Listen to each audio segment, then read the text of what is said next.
Aldo Mendez. This is Julius. Welcome back to Between Nerds. How's it going, brother? Hi. Didn't know we were starting here. Yeah, we are starting. Here for Between Nerds podcast. I'm good, buddy. Is that what you asked? Did you ask me how I'm doing? How you're doing? Yeah. I'm hella taken aback right now. I didn't realize we were starting. Oh, sorry. No, do you want to get going? No, yeah, absolutely. All right. We're going. We're rolling with it. We are doing it live. Yes, not live, but recorded. But shit, dude, we had a crazy ass week last week. We watched fucking Digimon Adventure 1999. We made the most of it. Yeah. I think it was a good episode. I think it was really entertaining. Aldo Mendez is a sourpuss and doesn't appreciate 90s classics, but you were somewhat of a sourpuss as well. Yeah. I'm still upset about it. You know what I'm not upset about? Fate Stay Night. But first, at the beginning of this episode, we do need to go over some housekeeping notes. If you, by the time you're listening to this, our August giveaway might be over, but you'll be able to enter into our September giveaway by leaving a 5-star written review on Apple Podcasts and then emailing us at betweennerdspodcast@gmail.com, letting us know that 5-star written review is you, because Apple Podcast reviews doesn't let us see who wrote the review, and we do want to give back to the people that are supporting us. So, just leave a review. It's cool. We appreciate it a lot. It goes a long way. Mm-hmm. Or probably an easier way to enter for a lot of people. If you are a subscriber on YouTube and your subscriptions are made public so that we can verify you're a subscriber, and you leave a comment on a YouTube video during the month of September, then you will be entered into our giveaway as well. And we'll get you some cool handpicked nerd stuff. You like Fate. We'll get you some Fate stuff. You like Genshin Impact? We'll get you some Genshin Impact stuff. Yeah, and man, it was such a different week, dude. It was from something that I wanted to turn off, like you were saying in the episode of Digimon. Just check it out. Go to YouTube, check it out. You haven't heard anything about Digimon? Just fucking watch it. It's just a 45 minute, maybe like 30 minute just take, and then we just nerd down the whole way. But fun episode. This fucking week. Wow, fuck. How can I start this? What is Fate Zero? It reminds me of Code Geass. Okay, I knew. I got that feeling too, and that gave me the sinking feeling that I was Aldo's gonna hate it. In the best way, though. Okay. What does that mean? Code Geass, even though I shit on it all the time, and it's not as. The only reason I shit on it is because there's a lot of hype behind Code Geass, and I'm like, there shouldn't be this much hype. If there wasn't that much hype, I wouldn't be shitting on it or whatever. I think it's because. Number one, Code Geass was one of those Adult Swim things that is maybe bigger in the West than it actually was in the East because of it being distributed on Adult Swim and stuff like that. Mm-hmm. And it's an anime original, so because it doesn't have a source material, people want to give it a lot more respect, kind of because it's original. Correct. I guess is what I'm trying to say. Correct, and I feel like. It is also a side effect of this website's the my anime list. I think it's just a product of that as well too, because you look at this chart and we were talking about how you kind of sell a logo here, but that's the opposite of this ink in this case, because just the same, well, not the same people, just different people are watching the same anime. A lot of the same people are watching the same anime, which is not everything wrong with that. But when you look at the list of most popular and my anime list, I don't know. It just gives me oh. But this right here, unlike Code Geass. Okay. Code Geass wanted to spread itself in at this multi-plot dynamic about different characters that didn't matter. Mm-hmm. In this case, they do matter. Right. The whole way almost. The Fate series in general is something I've wanted us to talk about for a while because. The Fate series is most famously a mobile game, it's a gacha game. So the idea is that you're in the game and you're a summoner, so then you can bring back historical figures. You can bring back King Arthur or Jeanne d'Arc and people and stuff like that. And the point of a gacha game is it's the chess in Apex or Fortnite, a randomized piece of product. You're putting real world money into a randomized thing, hoping that you can get the specific character. But you end up funneling more money into it because you're just hoping for the randomized pull. Yeah. Yeah, it's the whole you buy like that secret chest, and the more you buy, the more you're not gonna get it. Right, exactly. Yeah.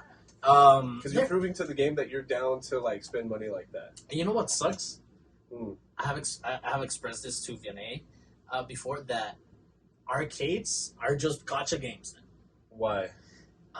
It feels like a lot of like arcades like now. I don't know. It's something I noticed for some fucking reason. Just like it used to be games. You used to play a video game on an arcade. Yeah. As in now, like it mostly wants you to do that ticket thing. Yeah. You know what I'm saying? Yeah. And like all arcades are a lot like that now. Have you been to Dave & Buster's recently? Is that what got you thinking about it? No, I went to Rubik's. Oh, you went to Rubik's? I was at Rubik's 2 weeks ago. Yeah, okay. I was probably there a month ago or something like that. It's an arcade. Rubik's is an arcade bar here in El Paso. Texas, yeah. They're opening up a second location over on the east side, but you're talking about the original location over on Mesa, right? Correct. And the first times I went there, it was really good. It had all cool games, not like gacha games, but now they incorporated some gacha games, which is weird. I was disappointed when I went to. What I think it is like it feels a lot emptier, and like a lot of the really good games aren't there anymore. They just have like pinball machines. I think it's because of the second location. I think they're like splitting the games between the two locations. Okay, because they did try to open that east location right there where Mavericks was. Yeah. But they're doing the one in Montana. Oh, they're doing one in Montana? Yeah, they're doing one in Montana. Okay, yeah, I didn't know. But, fuck, speaking of gacha games, this started as a gacha game. Yeah, right. It started off as a light novel series. Okay. But then... Web? No. No? Oh, no. Okay. Like, printed light novel series in, like, 2003 or something like that. So it's fairly old. And what got it famous, though, was the mobile game. Because they decided to make a game out of it, and then that game got so popular that they decided to start making anime out of it. This is not the first Fate anime, even though it's the first piece of Fate anime that we're watching.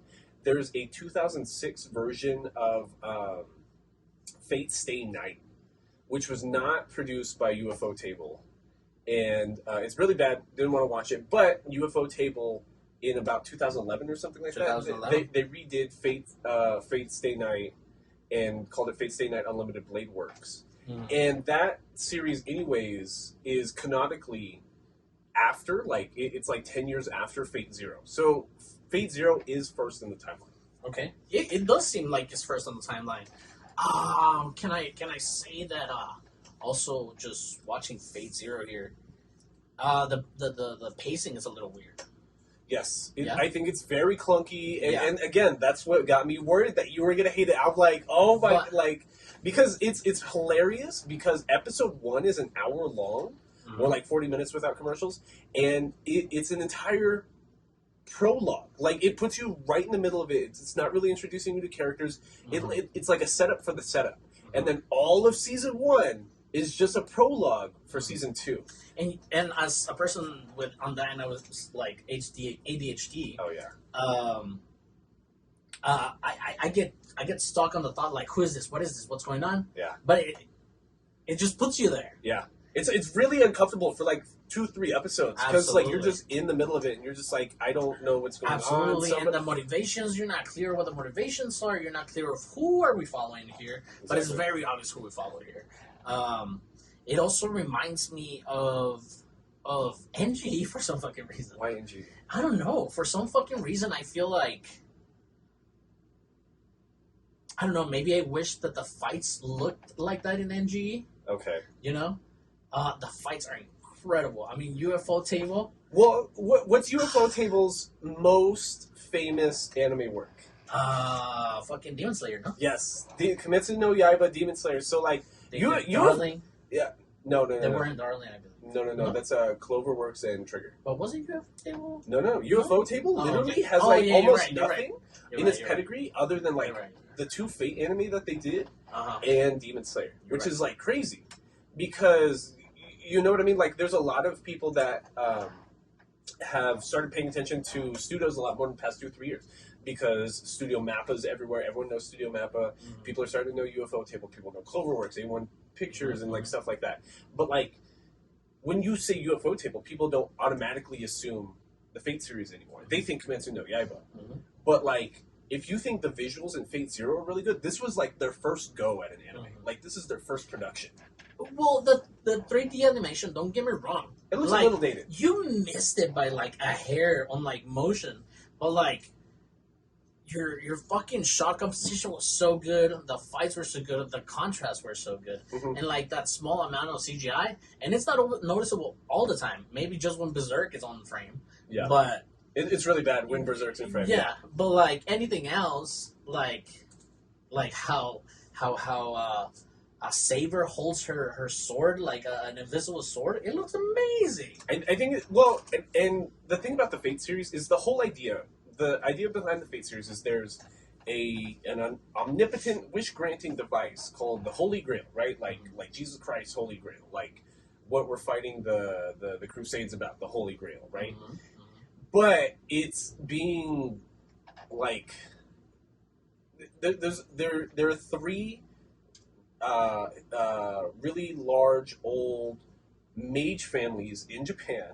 It's like four, no? I think it's three main ones. It's the worm guy, the iris veal one, and the guy who originally summons Archer. Okay. So it's those three families, and like every 100 years or so, they're supposed to do a Holy Grail War, which means that they're going to summon historical spirits, grand spirits, like real historical figures, like. Within their world. Like real world figures. It's King Arthur, it's Gilgamesh, it's King Arthur is this guy, right? Writer? No. King Arthur is Arturia Pendragon, Saber. No, that's Arthur. That's what I said. I mean Alexander the Great. Who's Alexander the Great? Alexander the Great is Writer. Writer, okay. Right. So we have Alexander the Great, we have one of the knights of Joan of Arc, Sir Lancelot's in this. Yeah. And it's crazy. I think that was one of my favorite parts when I first discovered the Fate series. I was like you're Googling and it made you care more because and it's funny because they do a thing that character nerds I'm sure got mad about at the time where they switched the gender of King Arthur. Mm-hmm. Like she's a woman. It's Arturia Pendragon, and she's probably the most famous historical spirit that we see in the Fate series as a whole. Usually she's somewhere in it, but in every other Fate anime, they'll switch up the other characters, which makes it interesting because it's who's going to be Archer this season? Who's Rider this season? Dude, I'm telling you, once you get past those awkward episodes, like you were saying, I don't even know how much it is. Definitely number one because it's 45 minutes long. I'm watching this. I'm like, what the fuck is this? Yeah. I look at the timestamp. I'm like, oh shit, it's a fucking 45-minute episode. Oh yeah. Yeah, absolutely. The first one that comes out to frame alive Saber. And you can't wait for their next fight, her and Lancer, and Lancer. But before we get a little bit too ahead, I just wanted to kind of put the plot in perspective here, because we are following a lot of characters, but towards the end you realize that whose motivation really we're following here, and it's Kiritsuku. Why? And yeah. Kiritsuku, why? And fuck, but that's not how it starts. It just starts it starts off at a church, and it starts feeling weird because Japanese are not really religious like Catholic religious. But it's a lot of Catholic imagery. It's a fuck ton of Catholic imagery. And I just found this out that it's like a trope. It's like you know how they're really into maid bars and cat bars, like a nun bar, a Catholic bar. It's a trope of itself. It's because the Catholic Church is so real world gothic magician kind of stuff. You know what I mean? It's so scary. Exorcisms. I love anime about the Catholic Church because it just shows. It's like what East Asians really think about crazy Europeans. It's the Catholic Church. That's who they're afraid of. Yeah, and it starts with Kide. Huh? Kide. Kide, yeah. It's Kide Kotomine and wow, who's the guy? Tosaka Kiyomi. Tosaka, yeah. He's the head of the Tosaka household at the time. Correct. And Kirei's father, which is weird because they almost act like they're priests, but they Kirei's dad had a son. It's Kirei, and Kirei talked about how he was engaged at one point. He had a fiance, and Kirei's probably the main character kind of. Yeah, as well. Yes. But I did want to say that Kiri does work for the church, but in some at some time they did mention that he works for a church association. Right. Yeah. So like the church has like a secret association of like assassins and stuff that they're hiring. Yeah, because they hire a mage, and that's what Kiri is, right? Yeah. And the church is involved because the church is the group sanctioning the Holy Grail War. Because if it's these three like great mage families in Japan that are like vying for the Holy Grail, there has to be a group that's going to moderate that. And that's the Catholic Church. Yeah, and then again, the Holy Grail and all these like words. And of course they're corrupt. And like just, of course, like the Catholic Church is just like vehemently corrupt. Mm-hmm. And that's like a really big part of Fate Zero as a whole.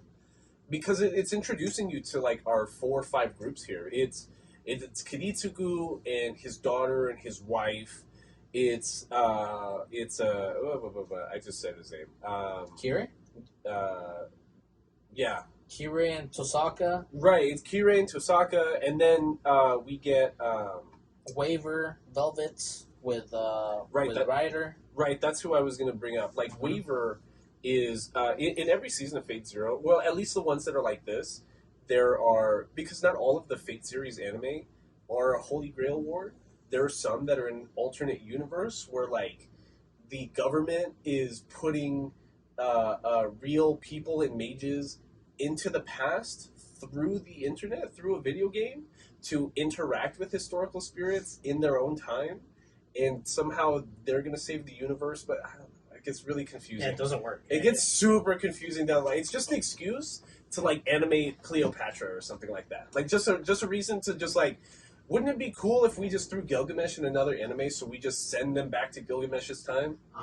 And another thing about the anime was something that like kept putting me out of the setting was that although we're telling you all this shit about like heroes and it's like a medieval like present day like civilization. It's present day, but it's got like the Harry Potter aspect where there's like mage schools and stuff like that. Yeah, it's so weird because you are in the real world because you're in Japan. You're in like 2006 Japan. Yeah. It's like weird. They've got cell phones, but like 2006 cell phones and like it's weird because then you'll have a shot with Waver at like his school or something. He's in fucking Hogwarts. Yeah, whatever, and then you'll fucking go to a shot of Tosaka just like doing some magic and sending letters and sending like what's the telegraphs or shit. Yeah. But it's a magical telegraph. So again, it's like that Hogwarts kind of thing where like all the technology in Hogwarts seems so like 18th century because they never had to progress because they have magic. Why would they need like technology like that? Yeah. So it's cool. It puts you in a setting. It's really weird. And the thing about Waver is he's a student and he like accidentally joins the Holy Grail War. Like it's a concept that is in Harry Potter too, where like your strength as a mage is valued on like your family lineage. Like if you were 10 generations of magicians, then you'll be in a better standing or assumed to be more powerful as like a more pure bloodline as opposed to like a 3rd generation like family. So Waver is only like a 3rd generation mage. So the school, like the professors is just like openly shitting on him. Being like, dude, like Waver, why are you submitting this essay saying that lineage doesn't matter? You're a bitch. I'm a bigot. Like, I'm better than you because I have this historical precedence in my family. Correct. And yeah. That happens right there in the classroom too. Yeah. So the Waver is a fucking dick and he steals the guy's mail. I was going to say, before we keep going, if you want to put it that way too, it also reminds me of the Goblet of Fire. Goblet of Fire, fucking Holy Grail is like the same fucking thing. Oh yeah. Yeah. So, it's not a bad thing. It's kind of cool. It's kind of cool. It's kind of cool. Yeah. Again, the way plates, the way serves is being served to you, like in these first episodes. You're hearing a lot of dialogue, a lot of like, we need to get the Holy Grail. We need to get the thing. We need to get the thing to wish for the thing because I want immortality. I want money. I want to save the world. Typical shit. Yeah. I want to. But there's a lot of motivations and there's a lot of fucking characters being thrown at you, and I swear I was not paying attention to like episode 5 probably. No, I wasn't. Even Like, this week, even it's though I because I was listening, but I didn't know where I was. Because, again, my ADHD, like, I'm just, like, trying to figure out what's going on, but I don't know what's going on. But see, that's what I mean about season 1 being entirely a prequel to season 2. Because, like, season 2 is the actual show. Correct. Like, if we had stopped at season 1, we'd be fucking pissed right now talking about it. But season 2 is the actual meat and potatoes. Like, the actual plot, the actual fighting. Like, everything actually happens in season 2. There's a lot of lore thrown at you, a lot of exposition thrown at you. That's all of season 1. It's just vibes. It's just 13 episodes of setting up a world. Like when you go to the beach, like setting up sucks. Yeah, exactly. But like once I'm pulled up like on the towel with like an umbrella, like digging a hole in the sand, like awesome. I'm all right. I'm ready. But like you're right. It's exactly what it is because like. The Fate series is so complicated. Like, needlessly, you need, like, 13 episodes to break it down. Because season 1's 13 episodes. Mm-hmm. Yeah, no. Yeah, it is. But it's... Once just... It took me a while. It took me 5 episodes. But once I turned off my brain and stopped thinking about what it's going to be, I was just accepting it as it was. And it got a lot easier to follow through. I feel like a lot of the dialogue feels dated. It feels very 2008 anime. It's very just like, who are you? You are being disrespectful to my lord. So for chivalry, then I will fight you. And like, well, if you think about it, that's mostly Ryder. Yeah, you know what I'm saying. It's a lot of Ryder, a lot of Saber. I hate Saber's dialogue. Like, sometimes it's wild to me that Saber's the most popular character because I think she's so cringe whenever she speaks. Well, I was gonna say, like in comparison with conversations that the Kiritsugo has with anyone. Yeah, this one's hard. This one's hard because there's so many characters. Like, yeah, I'm looking at the names too. Or like the conversations that Kirei is having with what's the fucking angel guy? The angel, Gilgamesh. Yes, Gilgamesh. It reminds me of like Gabriel, the angel Gabriel. I like that a lot, but like the thing. It reminds me of Constantine, the movie. Oh, you're right. But like, I think like once I realized that Gilgamesh is Gilgamesh, like the richest person to ever live ever, like this, like that's when I started falling in love with it. This was when I first watched it, like a decade ago. I don't even know. Once I realized that they're talking about real characters, like we're really talking about like Alexander the Conqueror and like stuff like that, I was like, yo, this is like I'm all googling like who's this guy based off? Who's assassin based off of? Who like Gilgamesh was the richest person to ever live ever. Like you're talking like first couple centuries, like first couple millennia of like humanity and civilizations being a thing. The guy owned like 90% of the world's wealth at that time. Like insane. When there's like less than 1 million people on the entire globe, he owned most of the wealth. Weird stuff. But like, and then I think it's funny how his character is designed in the Fate series because like Gilgamesh grew up in like southern Egypt or something like that. You know, like northern Africa. Like he the whitest boy. Yeah, like they make him fucking Dio from JoJo's Bizarre Adventure. Yeah, he acts a lot like Dio. I love just thinking of him as Dio because like he's white, blonde, and he's just like, get out of here, you fucking perfect being. Yeah, he's a perfect being. Everyone else is a peasant, and like because he has that air about him in his history, his historical character is that he felt that he owned all wealth ever. So like people will be like in the real world being like, why are these peasants just living their lives without worshiping me? Don't they know that they are borrowing what's mine? This is my land. This is my wealth. And the way the historical spirits fight is so dope. It's so like they get a special power that's based off of like their personality or like how their history, how their story works. So Gilgamesh, like owning everything and really feeling like he owns all wealth always, he has like a pocket dimension that he can just like fling like swords and sabers and tridents at people because he's Archer. There's different classes. Wait, is that Gilgamesh? Yes, it's Gilgamesh. Gilgamesh is Archer. Oh, Gilgamesh is Archer. Yeah. Okay. Gilgamesh is Archer, yeah. So, like, that doesn't seem like an Archer kind of thing. Because the Archer in Fate Stay Night is kind of more of an Archer, but, like, also kind of not really. Like, there's different categories. It's Saber, Archer, Berserker... Assassin. And did they call it Wizard or Magician? Some shit like that. Something Mage like even. there's a mage character too, right? So there's like five historical. There's five categories. So the main good guys, so to speak, like the main one we follow, are like Rider and and the fucking demon dog. and Waver. Oh, you're talking about Berserker? No, the demon, the one the Ryonosuke has. Who? Which one? Which one's that one? Oh, the mage. Is that the mage? That's the wizard one. Oh, right? okay, that's a So- wizard. so- You're right. Yes. So we have five teams, right? Like five summoners and their historical spirit. So we have Kiritsuku and Saber. Caster, thank you. So we have Kiritsuku and Saber. Saber is King Arthur, but she's a woman, so that's like the big thing. And we have Ryonosuke and Caster. Caster was one of the servants of Joan of Arc, like the Joan of Arc. And Joan of Arc is a character in subsequent seasons too, so I think that's really cool that they bring this back up. We have Waver and Rider. Rider is Alexander the Great, the Great Conqueror, the King of Conquerors.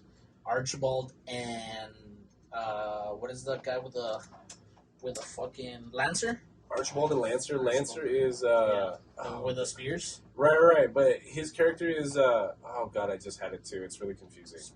He's he's based on Diarmuid Tubune. He was like a French knight. So like that's why when he summoned and he fights Saber for the first time, he'd heard of the legend of King Arthur. So like a lot of these characters like are very chivalrous because like that's how, at least in the anime, they portray them. Yeah, knighthood kind of thing. So like I will fight you with my honor, King of Knights. Like that like. So but like that becomes an issue for a lot of the summoners. It's just like, dude, like stop playing nice, kill them so that I can get the Holy Grail. Because I mentioned that Waver kind of accidentally became a summoner, but the one that's most like the odd man out is Ryonosuke and Caster, because Ryonosuke is a serial killer, and I guess somehow he just stumbled upon like a book that showed him how to summon, so he accidentally summoned Caster, and Caster was also a lunatic that like... Well, not accidentally. He was murdering children for sacrifice. Yeah, and he used their blood as like a summoning circle. But like he didn't really know he was doing. He's just crazy. You know what I mean? They just make him. He's just a psychopath. That's his character. But then like the Caster character is what is his name? Where can I find his name? Caster character? Yeah, it's just Caster. I don't think he has a real name. I don't think they call him anything else. Caster, servant of Ryonosuke. It says Caster is the caster class. Caster Fate Zero. What is his name? Gilles de Rice.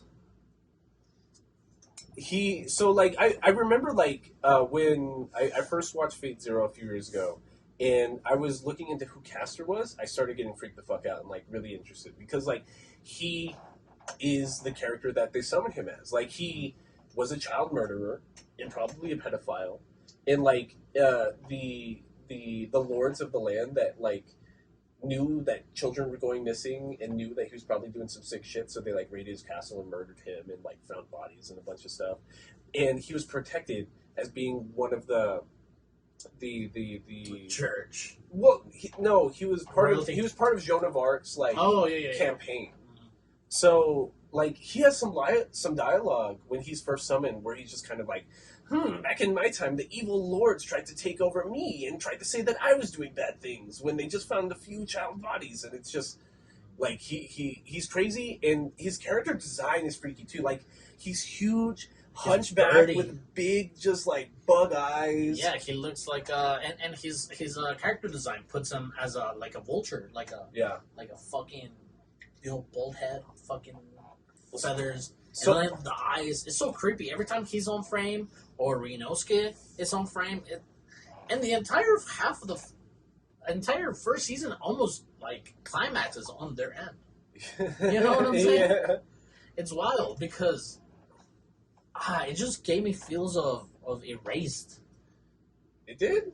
When we have the little girl with her magic compass, like following around.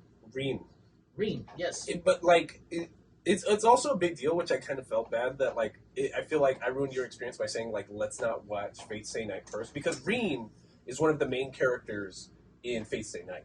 Mm-hmm. Because it's 10 years after, she's one of the main casters. Mm-hmm. Okay. And the adopted boy that Kiritsuku raises at the end, he's the other main character. Mm-hmm. So they're both 16, 17 by Fate Stay Night, and they're the main characters in Fate Stay Night. Okay. So a lot of the Reen episodes that are scary and why is she getting so much character development? This random ass kid, right? Mm-hmm. Even though her dad's the caster for Gilgamesh, mm-hmm.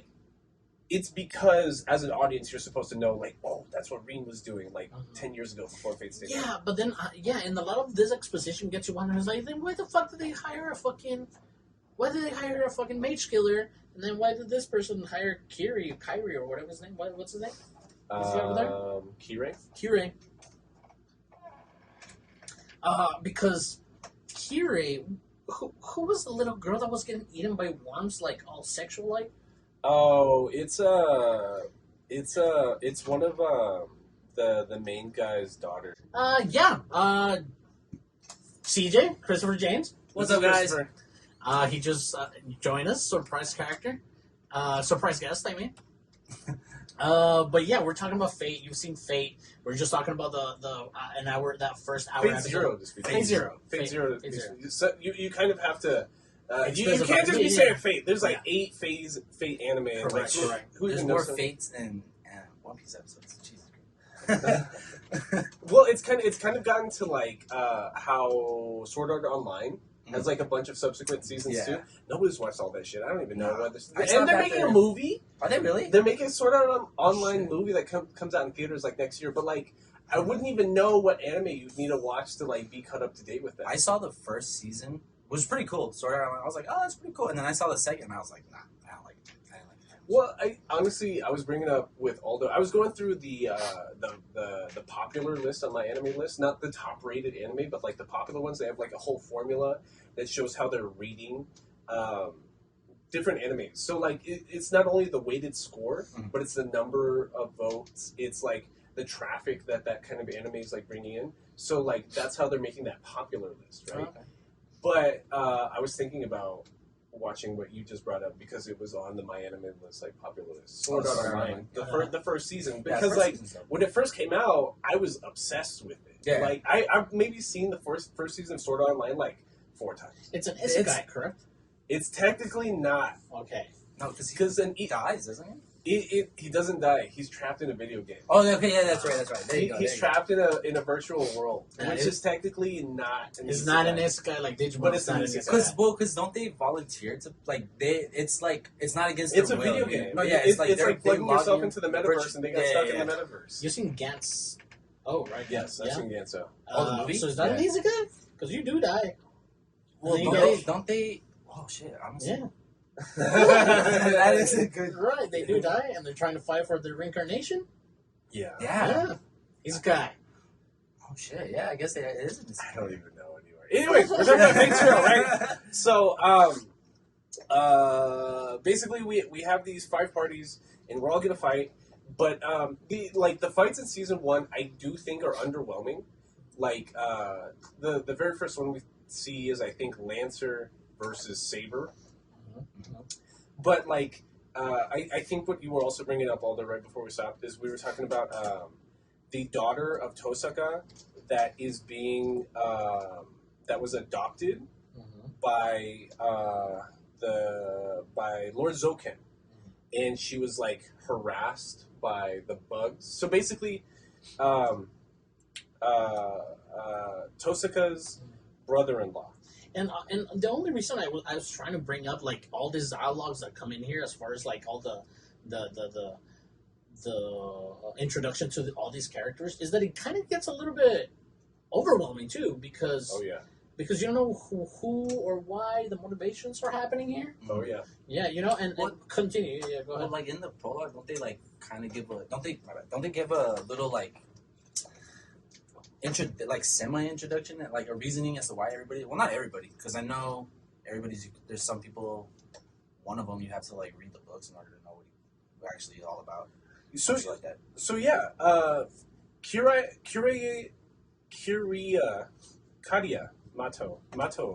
Yeah, It- the it- names are hard. No, I'm not gonna Karia lie. Mato is the grandson of Zoken Mato, and Kiria's sister is the wife of oh god, I just said his name, of Tosaka Tokiomi, right? So he's the Mrs. His sister's the Mrs. Tokiomi. The Tokiomis had two daughters. The first one is Rin, which is the one Aldo was talking about earlier, that gets like a lot of scenes and like cool character development because we know that she's going to be one of the main characters in Fate Stay Night. Yeah. I feel like in this specific Fate, she's like kind of one of the only main characters because it's hard to tell who the main character is. She's only in a couple episodes. She's only in a handful. She's in like 3-4 episodes, and that's like it. Oh damn, man! I must be taking the first Because she's a kid, so she does get like if one of the pairs is a couple of psychopathic pedophiles, like oh, that like raises the stakes for a character like Reen, and like as an audience, you're like, what? nothing better fucking happened to this girl. You know what I mean? And I'm raging. I'm turning this shit off like Dude, immediately. and for some moments you're like, oh fuck, for a second, and then it gets really cool, dude. Again, the animation, the 3D on Shout out top to of UFO it. Table. It, honestly, in UFO Table, especially in Fate Stay Night, is one of those early examples of like of CGI. Being used Right. well. Well, what's that term called for like freestyle, freeform, like big color expression in anime? Stylized. Oh, it's I have a feeling I know what he's saying, but I don't know oh word for it. god, it's like a really obvious word, and I'm like missing it. Anyways, but like UFO Table set the precedent early. Mm. So like, if you were following their trajectory when the Demon Slayer anime was announced and we knew it was going to be UFO Table, we should have been expecting what we ended up getting, like in the season finale of season 1 of Demon Slayer, or in the movie, or even in. God, we just spoke like what 2-3 weeks ago about Season 2. the Entertainment District arc too. Yeah, shit. So Amazing fucking like work. I kind of wish UFO Table would go more of the studio mapper route, and like they're so talented, like they can clearly do the job. I wish that they were doing more, Oh, okay. but then you kind of Yeah, get 'cause that the studio Mappa mapper takes- effect where like they're doing too much. Too much at once. So then like we all have to be worried about like the things that they're producing, because like I'm fairly confident that the Chainsaw Man anime is going to be really good. It's probably going to be anime of the year, right? But there's a chance that they could fuck it up just because people are overworked or their timelines I are feel too like- aggressive. I feel like I think you mentioned it last time or one of these times, like on off the mic we were talking about it before, where it's just like they have too much on their plate, and it's like like eventually you're gonna get like burnout. I think my take a couple weeks ago was Studio Mappa is the Marvel Cinematic Universe of Yeah, where anime. where they're taking all that like man, they have a lot. Like because Marvel, for example, don't they have like I don't know, fucking like 10, 12 movies coming up in just like the next like 2 years? It's like fuck. And shows. Yeah, and shows, dude. It's like fuck, man. I watched She-Hulk. Like that must take a lot of time to animate. And don't And- they have Miss Marvel still going on too right now? Currently? Or that Apparently, was on her? apparently there were some issues of like underpay with Was She-Hulk? FX with FX. Yeah. Oh, And their timelines are too aggressive, and like they were saying in post production, the director will go to the animators and be like, "No, we got to switch up entire scenes or whole like sections of the film." man, that must be fucking stressful. Nuts. Dude. Yeah, fuck yeah. That's and like that's a recent. We'll get into it another time. But yeah, Fate Zero. He was The, fascinated about that. the animation is really Oh, cool. I sorry, What were you gonna say? that's my fault. It's because I was bringing up like the family dynamic between Yes, the Tokiomis and the Matos, right? Wasn't it 3 families? Yeah. But like I'm trying to explain how Tosaka Tokiomi and his family work, right? Oh, okay. So if Tokiomi's wife is Karia Mato's sister, they have two daughters. The Tokiomis have 2 daughters. One's Rin, and the other one is kind of like sold, or they let the Matos adopt her because Tosaka has like a piece of dialogue where he explains that in this world, if mages have 2 capable kids that can perform magic, they're only allowed to raise 1. And that's some fucked up kind of Harry Potter, Yeah. like No Child Left Behind bullshit. Like, Yeah. That's funny. and it's fucked up because the scene that Aldo's talking about, where Kadia basically sells his soul to like his grandfather to participate in the Holy Grail War, and like injects himself with these like mana bugs, is to save his niece, who's the Tokiomi's second daughter. True. Right? So like in this opening episode, this 40-minute episode, like we're getting all this context, right? We're laying how Kiritsuku is married to a fake person and has a daughter with this what's the term for it? It's for Irish veal, because she's not real. She's a homunculus. Yeah. He's married to a homunculus, has a daughter that's half homunculus. But at the end of all that, we're getting that dynamic with the Matos. And, like, the scene you're describing is, like, the youngest Tokiomi daughter, like, in a pit of slugs. Like, giant, creepy, gross, dark-lit, CGI slugs. And it's a child. She's, like, 4 or 5 years old at the time and is lifeless, just laying in this pit of gross, nasty mana bugs that are going to eat your life force. And that's where the Mato family's like gaining their mage ascendants. Like that's why they're so strong as a family, because they have these crazy mana bugs. And Kadia, being so in love with his sister, wanting to protect the offspring of his sister, is just like, no, grandfather, get that little girl out of those bugs, and I'll feed myself to those bugs, and I'll be your slave for the Holy Grail War. Yeah, like I think one of the pieces of the dialogues, it was like, oh yeah, she stopped screaming like 2 days ago. Oh my gosh. Yeah, and then like you can just see her like like lifeless, like you said. It's crazy. It's so disgusting. And then like the ending of that episode is him feeding himself to the bugs because he's subbing himself in her place, trying to save his niece. And like they eat him, like his hair goes from black to white, and like one of his eyes goes blind for like the rest of the anime. And he's got like these crazy mana veins like going up and down his face, and they're eating him alive. Yeah, just getting fucked up. It's disgusting. Like not only is it what you were describing earlier, Aldo, like the prologue's very confusing. Like it's very, very confusing, but then it's also graphic. Yeah. So like you're interested. You're like, what? Yeah, dude. Like I'm interested, but I have no fucking idea what's going on. And I'm telling you, like, and then after that, so now I'm like, all right, Soken Mato is the bad guy. Yeah. And then like I don't hear from him like for like another 5 episodes. I can. He has like 3 appearances. Yeah, and then now we go into because and I think that's a good point that you bring up. Like a lot of what I like about Fate Zero is the lines are blurred on like who's good and who's bad. Like you end up switching that perspective like 3 times on like every character. I think instead of it being like the natural like good versus evil, it's like a battle of what's the word? Like ideologies. It's like a battle of people's like. Yeah, kind of like no one's kind of wrong. That's just kind of your opinion. It's your, you know what I mean? Like how you view things. It's kind of the same thing like how people view religion. Like, well, you technically not wrong. It's just how you exactly. It's crazy. So everyone's just battling over religion, over a religious visualization being the Holy Grail War of all things. And it's definitely a theme of the fucking anime here. Yeah, because every single character. Well, not every single character, but all our mains, which is like what 7 months? 7. Yeah. 7 masters. 7 masters. 7. In this one, it's 5 and 5. 5. Okay, so that's already 10. I think they expanded to 7. That's already 10 plus the extra characters. Oh no, do I have it wrong? Hold on. Okay, hold on. Wrong. You're right. Saber, Archer, Lancer, Rider, Caster, Berserker, Assassin. 7. You're right. My bad. So that's already 14 characters. Yeah. And every character. So if they've all got their whole family dynamic, they've all got their own beef. If the spirits are the Digimons, like everybody's getting character development. That's a great way of putting it. Character development for you, because it is. Because if it came from a video game, you have a master who has command seals that you can use to make your Digimon do something. Who you summon through your own mana because you're a mage. Like, it's just... and just fucking wild that The everybody. Fate series is better Digimon. Yes, The Fate series is better Digimon. and it's better Code Geass. Honestly, the character designs remind me a lot of Code Geass. And the character designs are fucking dope. I don't know, dude, it's so crazy. I like the music.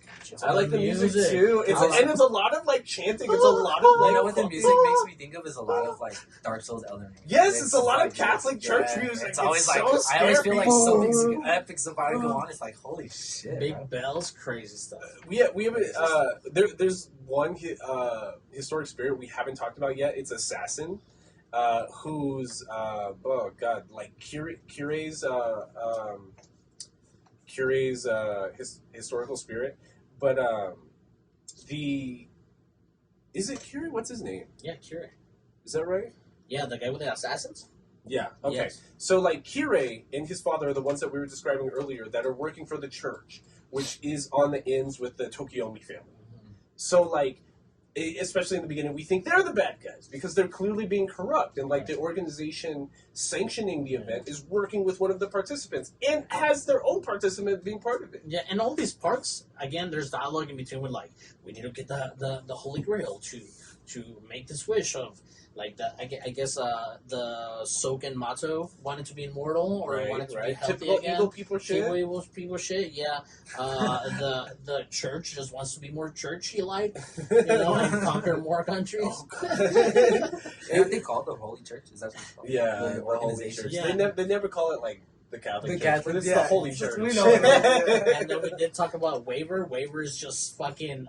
He He's just just wants salty. to prove himself. He's just salty that the Archibald, the other guy, that's the Right. professor, right? Right. Archibald's that Professor Waver, The who beginning told him professor that the Nazi-looking guy. He's like, no, you're a dirt blood. You're a mud blood. yeah, you're a mudblood, exactly, Yeah. like Harry Potter terms, and that's what's cool. Like, fuck, like they could have dropped the ball hard because there's a lot of Going things that they're trying to on. bring in. Like you've got Harry Potter vibes, you've got summoners, you've got.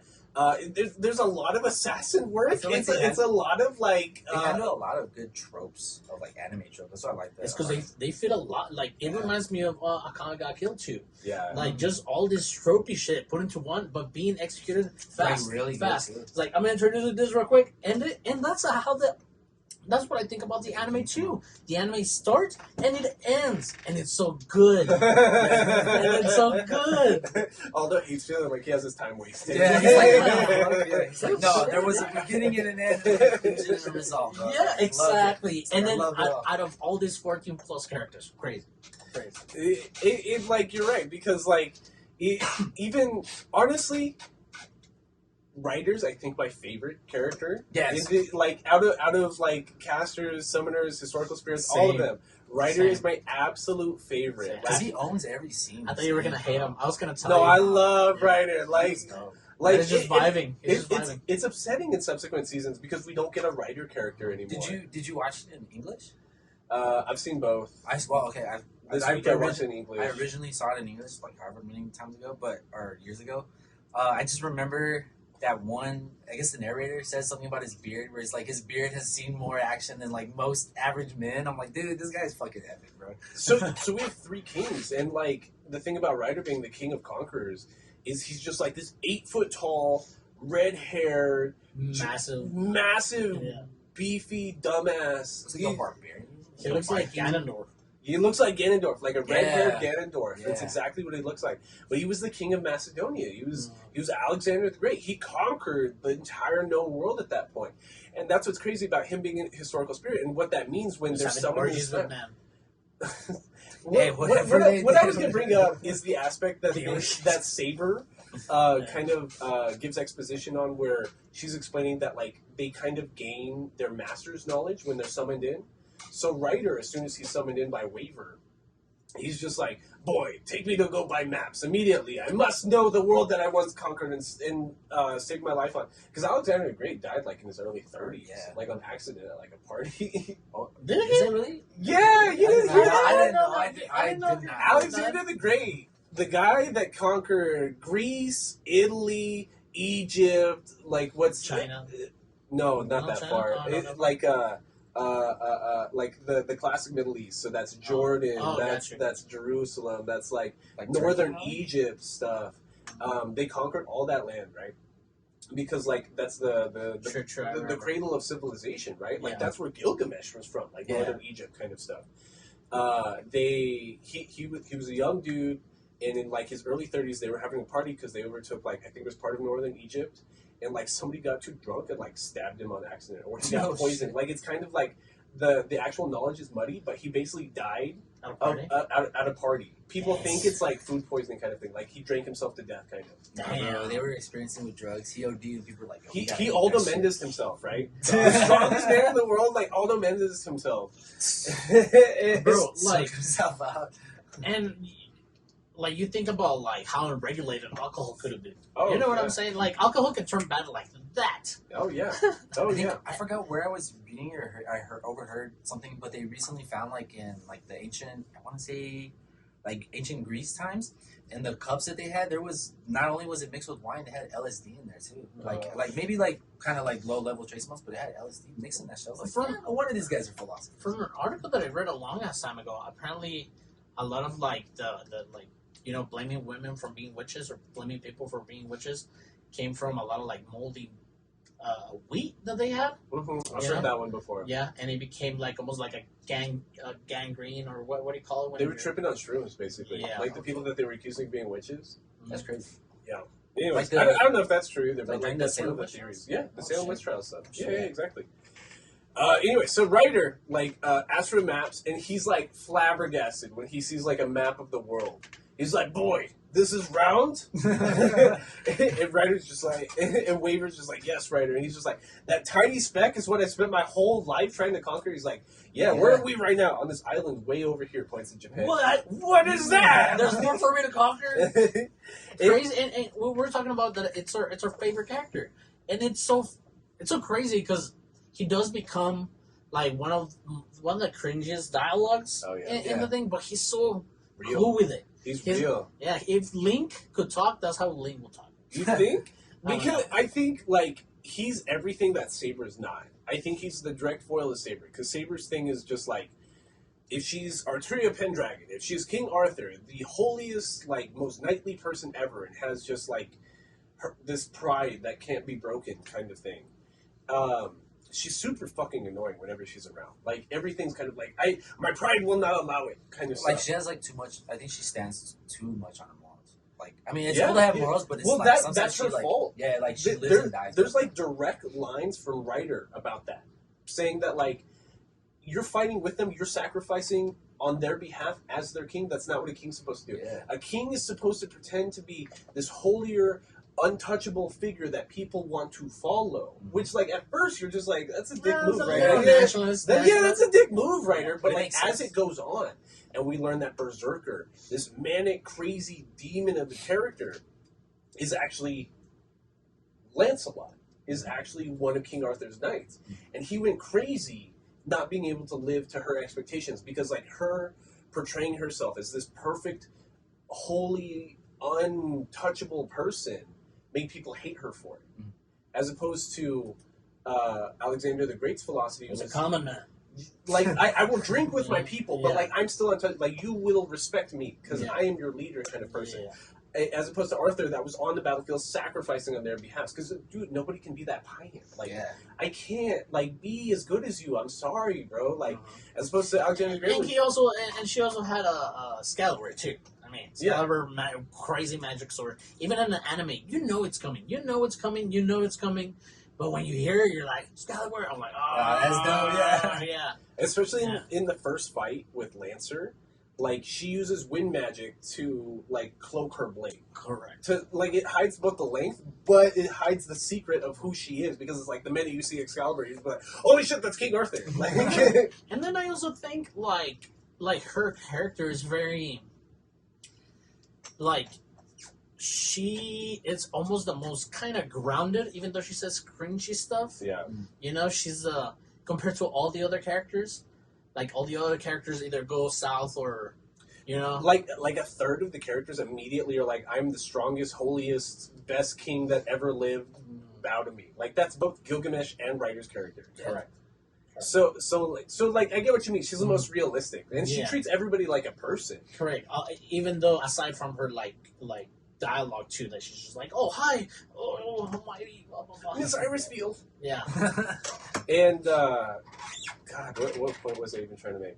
God, I don't even know where I'm at. Help me out. We were talking Because we've just been like free talking. Do you have something?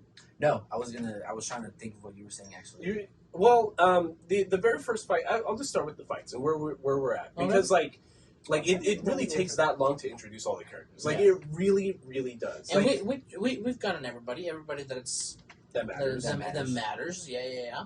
But like the very first fight is kind of cool because it's the first time all the characters are going to interact with each other. Kind of. It's but you don't know though. You like, don't. It's supposed to not to happen, but it happens. So we're following Saber and Kiritsugu and his wife, Irisveal, who's the homunculus. And Saber has been tasked with protecting Irisveal no matter what. And Irisveal has never left her family's mansion. Because not only did she have a daughter with Kiritsugu, and he brings her gifts from the outside world, and he's a masterclass, mage assassin. But like she's a synthetic being created entirely from magic. She's a homunculus. So the first time Kiritsugu takes her to Japan so that they can go participate in the Holy Grail War, because what they're going to do is they're going to let the other casters believe that Irisveal is actually Saber's master, and that Kiritsugu is not actually with them at any point, but because he's an assassin, and he has an apprentice, Maya, who a lot of times when Saber and Irisveal are battling somebody in the forefront, in the middle of the battlefield, you see Kiritsugu and Maya doing side assassin bullshit in the background, which is pretty cool. Cool. But doing that in the fight versus Saber and Lancer. Is when we see Archibald the Master for the first time. And we knew him from him shitting on Waver and all that. And not only that, Archibald and his wife have a pact, which is different from how the Holy Grail War normally goes. Is that you can fight the historic spirit, or you can just kill their master. Because if their mana source dies, then they're dead, right? Dead, yeah. But what him and his wife has done is the wife is off on a boat or a ship, hidden, supplying mana to the historic spirit, while Archibald has the command seals and is actually dictating what's going on the battlefield. And at that same time, Maya sees a corrupted Gariamato, and him and Berserker kind of thwart the plan of Lancer and Saber fighting. But that's after we reveal Lancer's Noble Phantasm, which he has two spears, right? He has two lances. He's got a shorter yellow spear and a longer red spear. And the longer red spear is an anti-magic spear. So when he the yellow spear can pierce through magic items. So it pierces through Saber's armor. But the red one severs magic connectivity.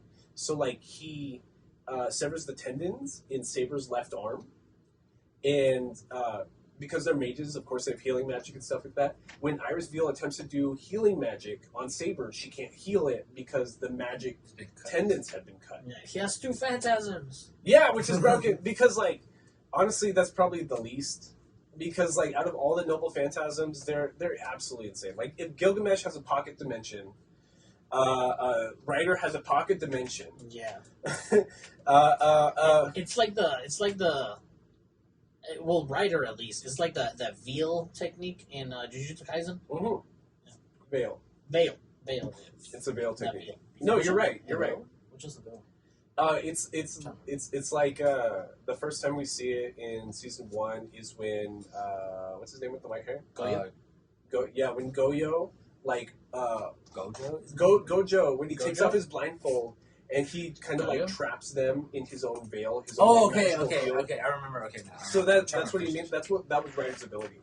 He transports you into a desert in Mesopotamia, and his whole army's there, and they're just gonna fuck you up. Castor has a universe-destroying monster. Cthulhu, motherfucker. Well, his actual Noble Phantasm is that he has a spell book that has unlimited mana, because that's how they write out like if the historic spirit is taking mana from the caster, Ryosuke isn't an actual trained magician. Like he wouldn't be able to sustain that historic spirit.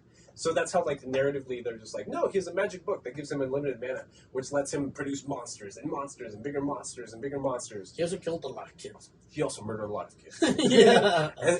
As a way to provoke God. Yeah. So that God could try to smite him, and then he could use the rage and animosity of God against him to create a bigger monster. Hey man, that's stupid. Hey. That's like, And oh, then the shit, that's dialogue, actually- and then the dialogue, I feel like is being served to the audience as like you expect the audience to also believe the shit that is going on between I'm these two just like, psychopaths. what did you just say to Yeah, me? like they'll have some kind of dialogue with like, well, blasphemy isn't blasphemy some sort of way to get God's attention, so wouldn't that like be like this? It's like, so what if I murder some kids? And then the demon's like, yeah. That sounds like a good Way to plan. go, Rinosuke. And they're like, it almost like they expect it to be like, yeah. Yeah, that sounds like a good idea Yeah, too. crazy. I just saw something. Assassin's true name is Hassan-e Saba, one of the 19 people to hold the legendary Persian title of Old Man of the Mountain. He took advantage of his affliction of multiple personality disorder and acted as an assassin without a true identity, making it his noble phantasm. That's crazy. So that's like how Assassin actually shows up. It's just 30 motherfuckers. Yeah. It's like what's that movie? Split. It's like Split. Oh, I was just thinking of that actually. I was like, yo, it's that dude with the different what's the girl's name? Well, the 100% speed girl that drinks whatever. It's like Sharon, whatever. Yeah. But see, that's Assassin's character. That's Kirie's character, and like again, because like the church and the Tokiomi family are working together, because everyone's being monitored by a magic because they know who all the masters are. Kirie has one of the assassin personalities like purposely get murdered at the Tokiomi household by Archer, so that all the rest of the casters and the historical servants could like see it happen. and they would think that assassin was out of the game right away. Oh, okay, I get you. Yeah, that's actually I forgot about that shit. But that's a great piece of animation too, because that's the first time we see Archer's noble phantasm, and like Assassin's just like all black and like has a skull mask on, and like It looks cool, but you're kind of glad that it kind of ended quickly before the assassins. Why? Don't you know? You didn't think so? You mean like? I feel like that's how an assassin should be, like in and out really quick. No. Like I mean, like they got rid of him pretty quickly. Oh, so we think, because it's 30 motherfuckers. But like, he doesn't come out in a lot of episodes, and when they do come, they get murdered.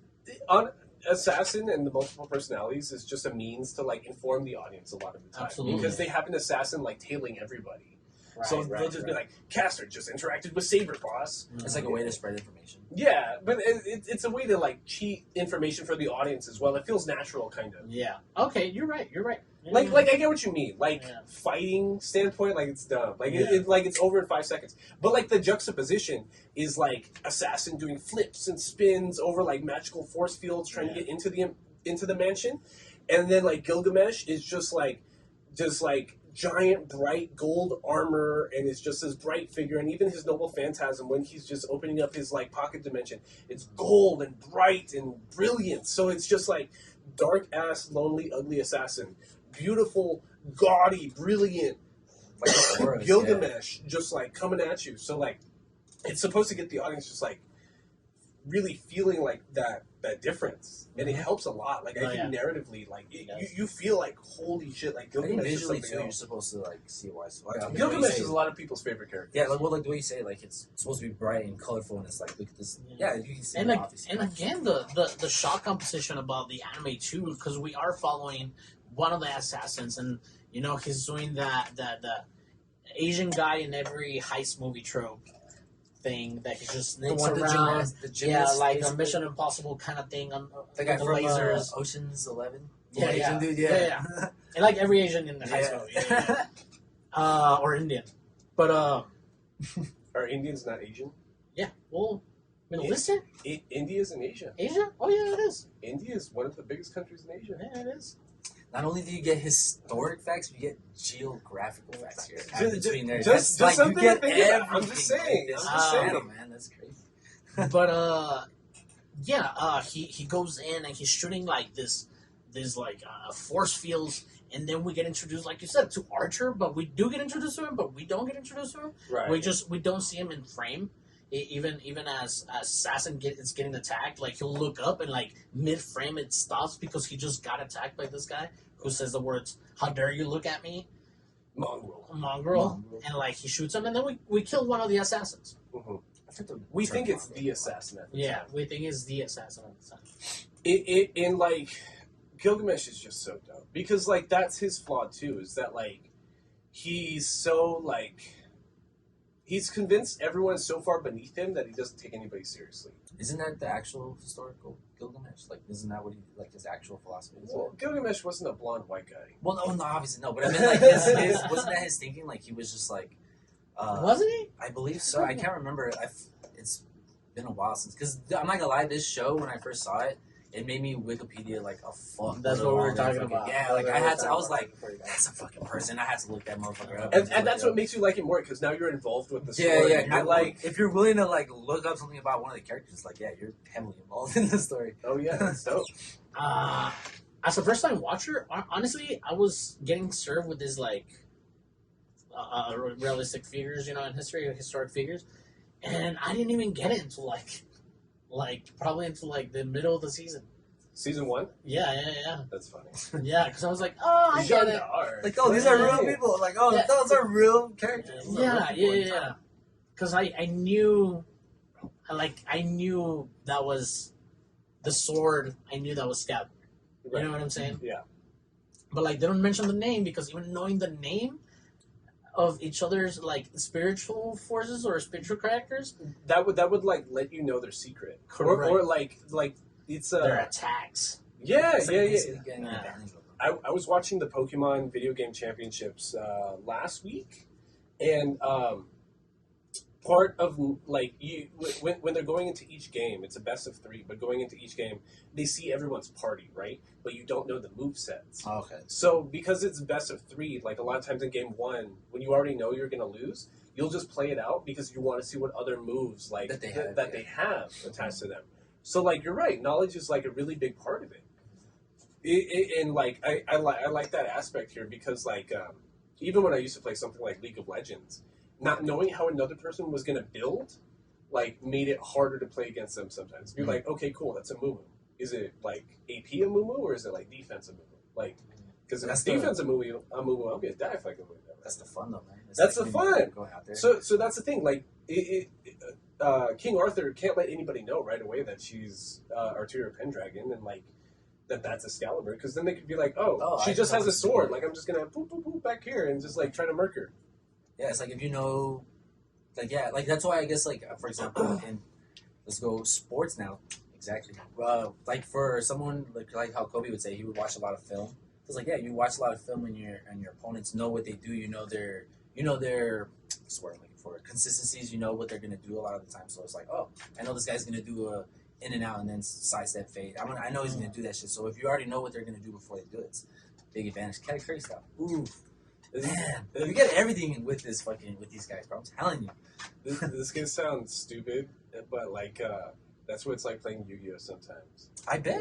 Because like if I already know what you're gonna do next, I can play around it. Mm-hmm. And like that's like I don't know. I have this issue that I talk about with Karen sometimes that like I guess I look like I'm stupid. Like I'm really like I think people when they don't know me, they must think I'm stupid because like they look stupid.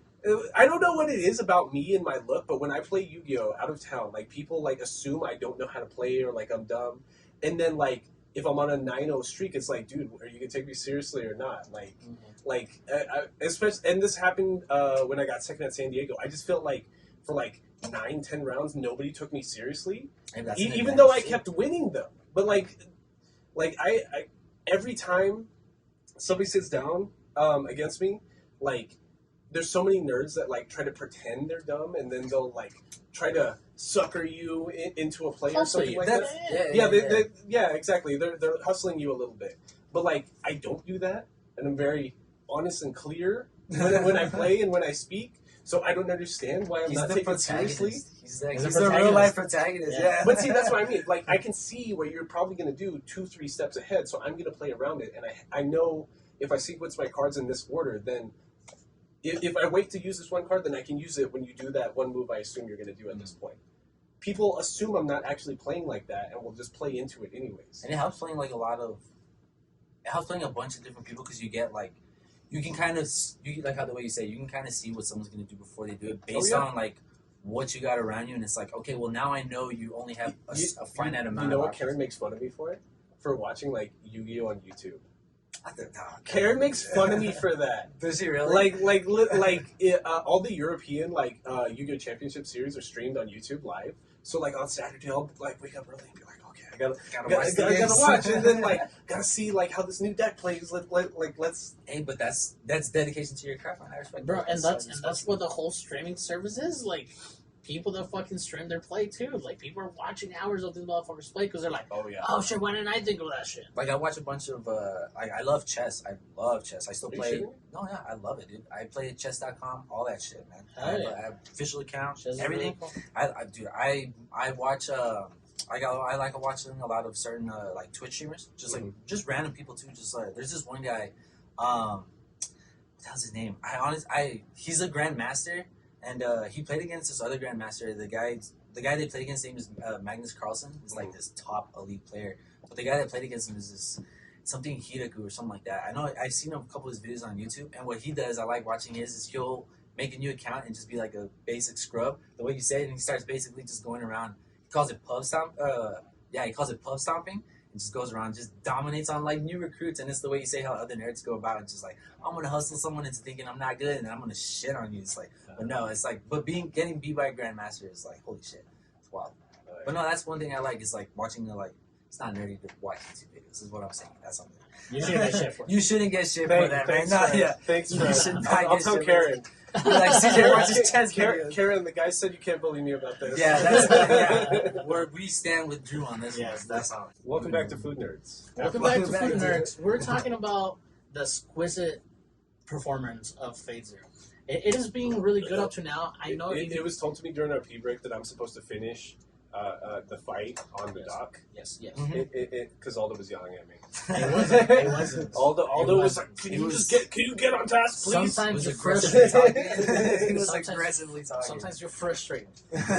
So I think I left off on Saber's left arm. Her tendons have been severed, can be cured with magic. And at that same time, they get ambushed by Berserker.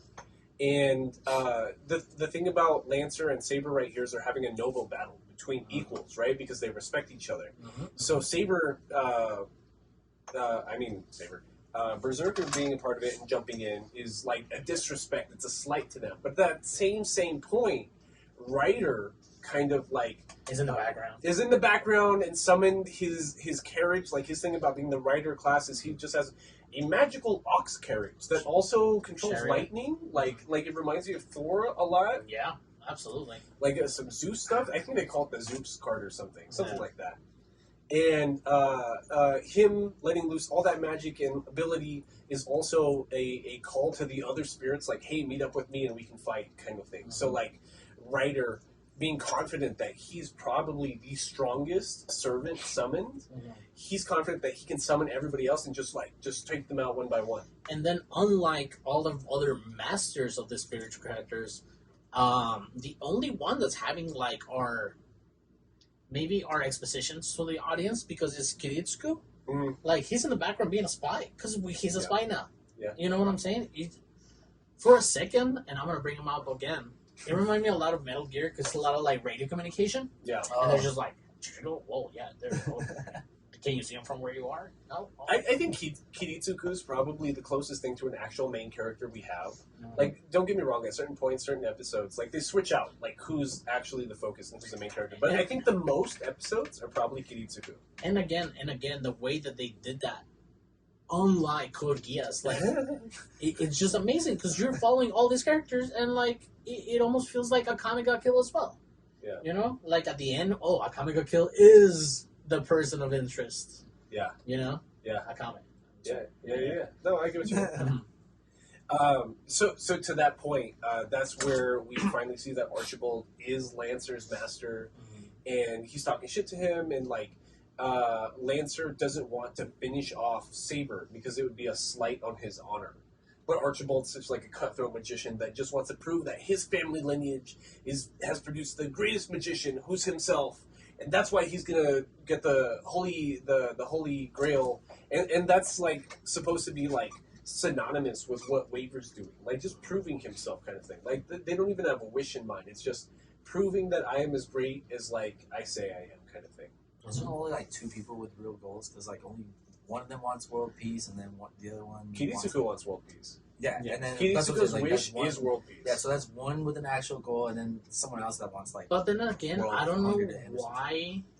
I don't know why. We get motivations from the spiritual characters, because then not only do we get those motivations between Kiritsuko and Kairi and Kiri or whatever his name is. No, yeah. And Kirei. Kirei. I get what you mean. Like he almost said it like 3 times.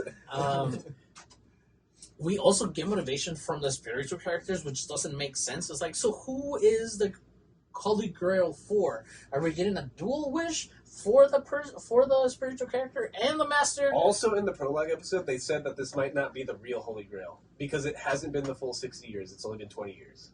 Oh, really? Yes. Oh, I missed that. That dog.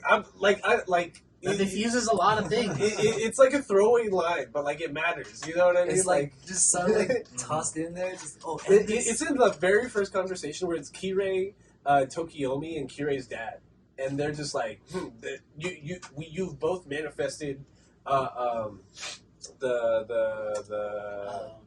seals, command seals. The command seals. Thank you. Which means that the Holy Grail is about to appear, but this might not be the real Holy Grail.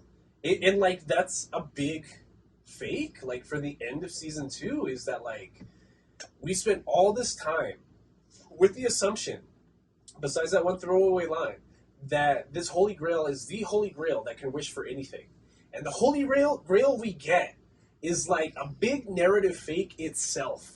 Yeah. Like it would have been Pandora box. Exactly. Like it would have been really boring if it was exactly what they said it was, but them just like not only cheating characters in story, but like cheating the audience is like really, really cool. Like writing, like it feels really just well done because we get motivations for everyone that you're talking about, right?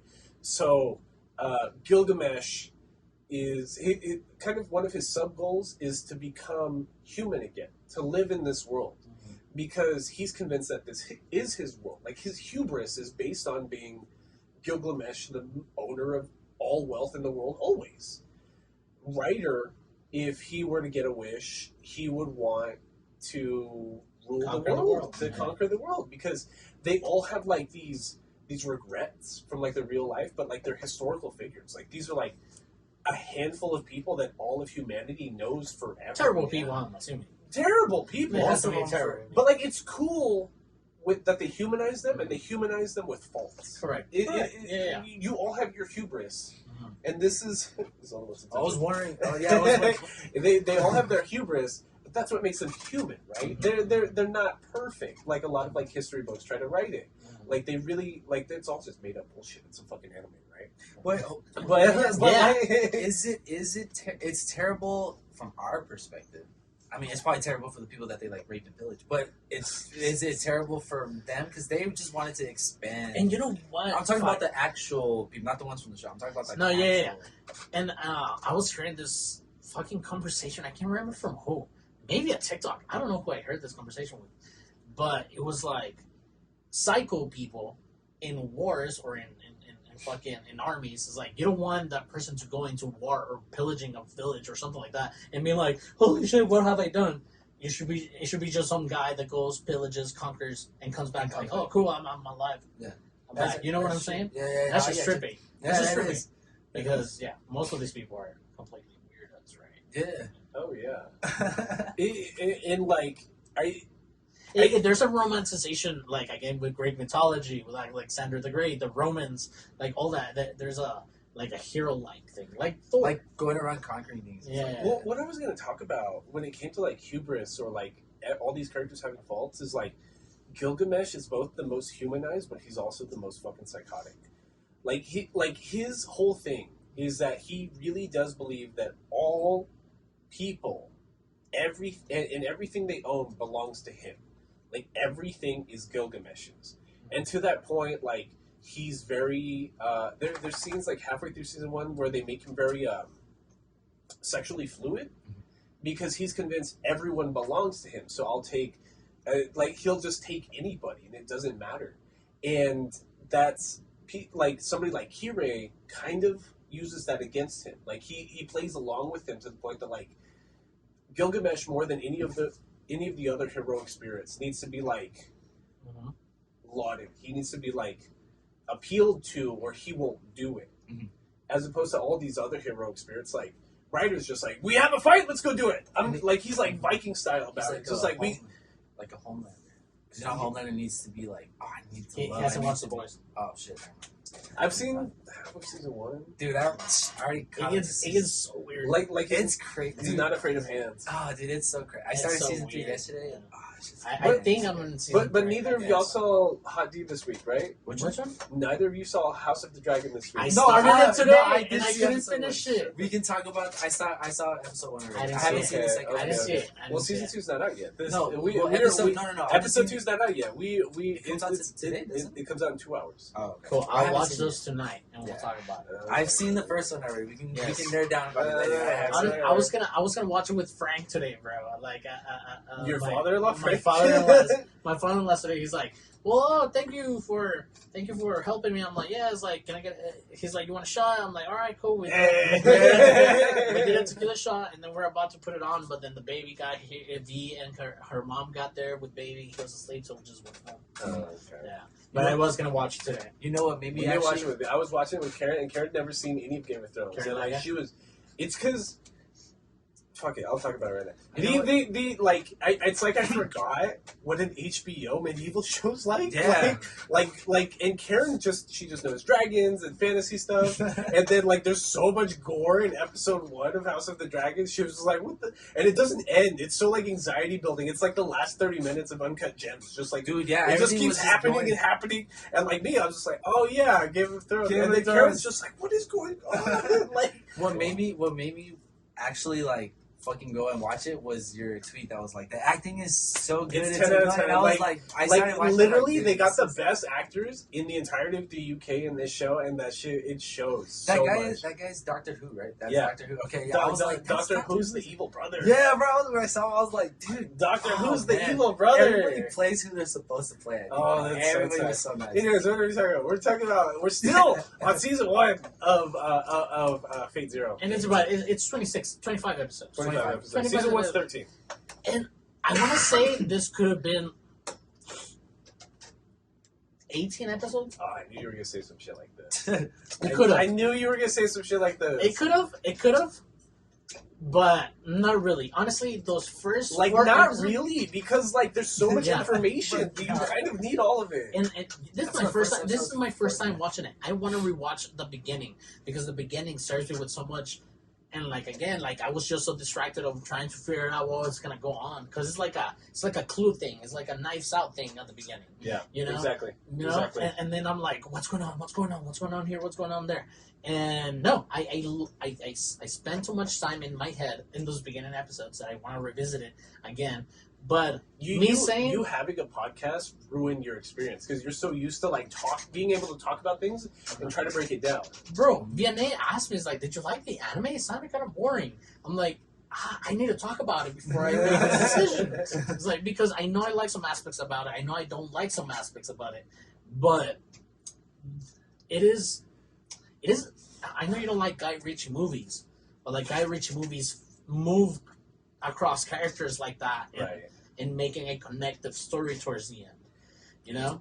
This is one of those that we haven't had in a while that's like the kind of thing where you have to tell somebody, yeah, but you just got to make it to season 2. Like you just need to make it 13 episodes in. Like BoJack Horseman, the first 6 episodes are absolute dog shit. But like if you make it like to the end of season 1, then it'll be your favorite show. I promise.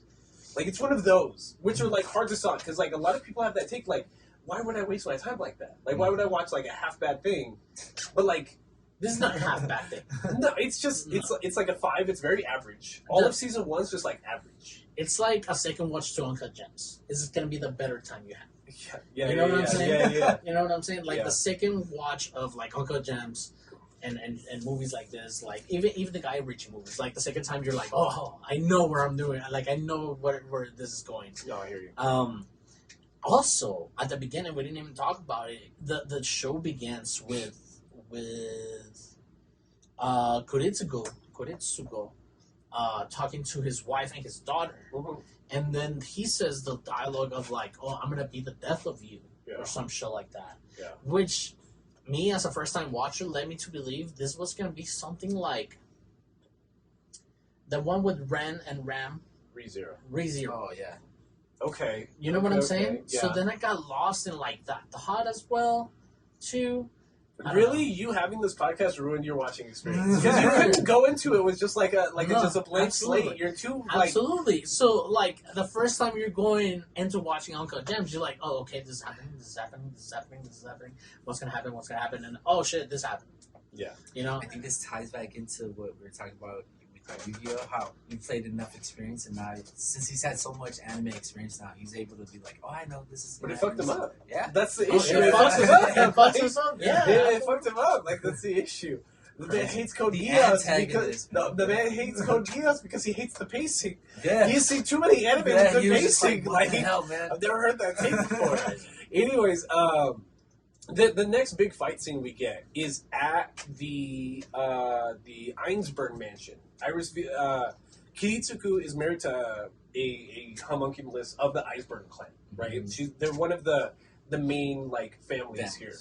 So basically, what happened is Castor, being a former in his past life, being a former servant, apprentice, like commander of Joan of Arc, he sees Saber and is convinced that Arturia Pendragon is Joan of Arc, this woman that he's in love with, this holier than that, like again, like Catholic stuff, like this pure maiden that was like 7 feet tall and like could kick ass on the battlefield, but like died a virgin and like was very pure and like knightly and stuff like that.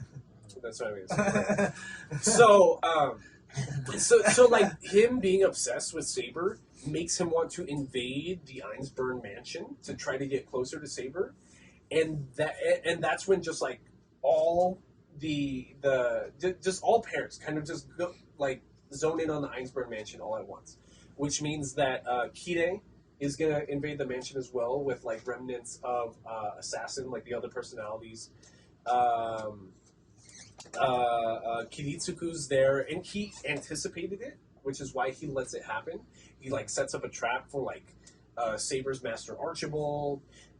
His apprentice Maya ends up attacking Kirei, and it's crazy. Like this is one of like my favorite 2-3 episodes because it's super just gothic, like anime bullshit. Like it's everybody in this gothic mansion casting magic, shooting bullets. There's an Uzi, but then they're casting Mercury magic, and like there's people with 6 blades, and then there's also magic because there's heroic spirits there, and it's just like, what? Like it's like watching the part of Avengers Endgame when all the heroes come out. Oh, when he's like, I'm on your left. Yeah, well, on your left, and then everyone starts like coming out of the portal. It's just like all that shit. It's like watching that at the beginning of an anime, which is so great. Like, there's just so much happening all at once, and you're just like, it's just. It feels like all fan service all the time for like 3 episodes. You're just like, because Archibald is super pissed at Kiritsuku because Kiritsuku is a famous like mage assassin, right? Mm-hmm. So his next target is Archibald, and like all of his main targets are participating in the Holy Grail War, which is why the Einsburn family let him marry one of their homunculi and become like one of the semi heads of the family, right? But like via that, Archibald being such like a the history of my mage family Fascist. will carry. Yeah, it's just, he's a fascist. He's a bigot. Yeah. Do you know what I mean? Like, he's convinced that no lowly human could like beat me, even though Kiritsugu kind of has like the most broken magic we see, which is like the time altering magic. So he can move at like 2 times, 3 times, 4 times speed, which is So that's what broken. That's super broken. yeah. It's the world. Yeah, Yeah. it's super broken. Yeah, But like the fight between Archibald and Kiritsugu inside of the mansion is my favorite fight in all of season 1 because it doesn't have the heroic spirit. Archibald and Kritsuko? Yeah. He has the again good shit to the 3D. I really like the Mercury Ball. The Mercury Ball looks like flubber in with fucking. But it's silver, so you're just Yeah. like, ooh, scary, mercury, poisonous, Aldo. It's crazy. When you hear mercury, you know poison. Oh no, don't say Well, I'm making fun of Aldo because like 2 weeks ago he just admitted like him and his cousin used to just play with mercury. Are you when they were kids. serious? That's what I said. That was my exact reaction. I Like, didn't play with Mercury. Like he would play with Mercury, but like I remember being like, "Oh yeah, that's fun," but like never really played with it. he touched it. He touched touched it. Yeah, raw but mercury. it's like touching fucking whatever, anything else. I'm That's not not gonna touching touch uranium. Like, what the fuck Yeah, what are no, you well, saying not to me right uranium, but like now? Mercury, yeah. you're like uranium You never glass. played with mercury in your hand before? No. Bro. Anyway, so yeah, Archibald's magic that he's employing right now is he just has like a living giant it's like what 5 it's like a 5 circumference diameter like half sphere ball of mercury. It's just this ball of mercury that he's just fighting with. So like it turns into metal, so he can slash with it. It's It like can the defend void. Yeah, he can defend himself with it. It the more you think about it, the scarier it is. Which I like powers like that. Which is why I like early My Hero so much, because I liked original powers, or like taking something that sounds boring and making it sound cool. Like you have the fat gum power, which means that you're just fat and you can store your fat. Like the tape, the shoulder tape, Or the shoulder tape. That sounds super lame, but like that's kind of actually- really fucking like The way he useful. utilizes That's it, super he's just like, oh, I useful. can fucking So I grab love my- writing like that. So them just being like, dude, like this ball of mercury can fuck shit up. So, but what Kiritsugu, being a whole ass assassin and not a real mage, is he doesn't have the pride of a mage, so he'll fight dirty if he needs to.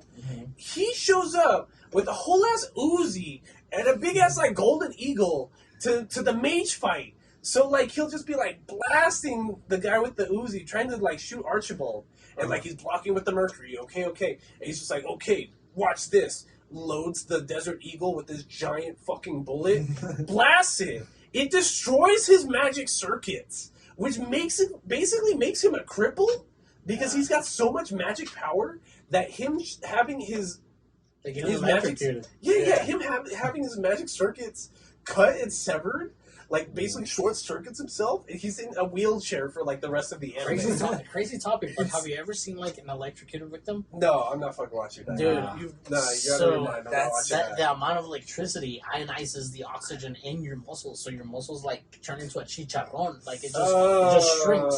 So you say you touch something and get electrocuted, it's gonna ground to your foot unless you get a heart attack or some shit like that. But like that electricity is gonna shrink your muscles, ionize the oxygen in them, and you're gonna get you're gonna get torcido. Like it's crazy. Oh shit, it's crazy. Did you know that almost, I think it's the stats, almost like 20% of people that have been put to death by the U.S. government were later, they later found evidence that they might have been proven innocent.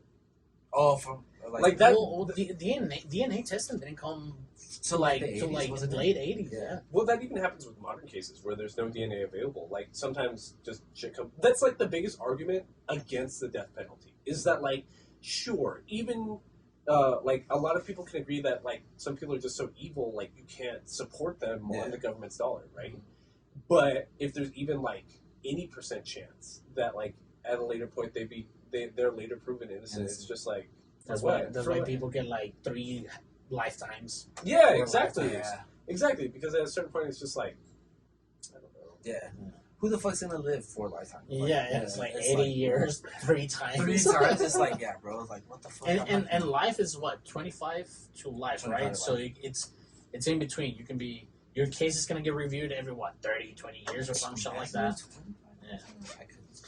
What am I talking about? So like Archibald basically short circuits and goes like no. So then we get a flashback to a scene of Kiritsugu on an operating table with like bandages all around his chest because some woman with like short white hair, Natalia is like, yo, I ground down one of your ribs and I put them into 69 bullets or some shit. 60 bullets. 60 bullets. Use them wisely. So, like, his magical energy, part of himself, is inside of the bullets, and that's what causes, like, the short circuit. And again, like, the whole Catholic, like, Adam and Eve kind of thing. Oh, Rib, you're being made by rib. I didn't even think about that. That's why I'm here. I've been trying I didn't even think about that. And that's why it made me feel like I was watching Evangelion as well, because even though we don't know until the end, that's the mom's clone. And that's the mom in the bot too, because there's two moms, the clone one and the one in the robot. Yeah. So it just feels like God, I miss NGE.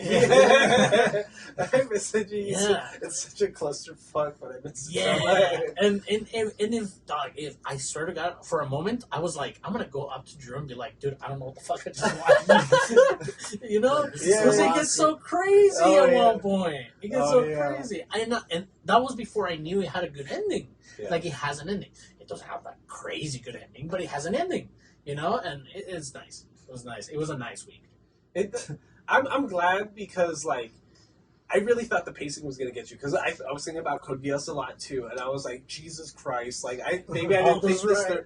I was just like, oh no, the pacing's so weird. There's way too much build-up. There's not enough, like, used dialogue that actually, like, matters. I feel like what helped a lot was probably just, like, a lot of the animation. And like a lot of absolutely. The fights are all gorgeous. That's why he was always like, and then. But dude, I was at some point I was like, what the fuck am I watching? Is like, and then the action will happen. I'm like, okay, I'm still in.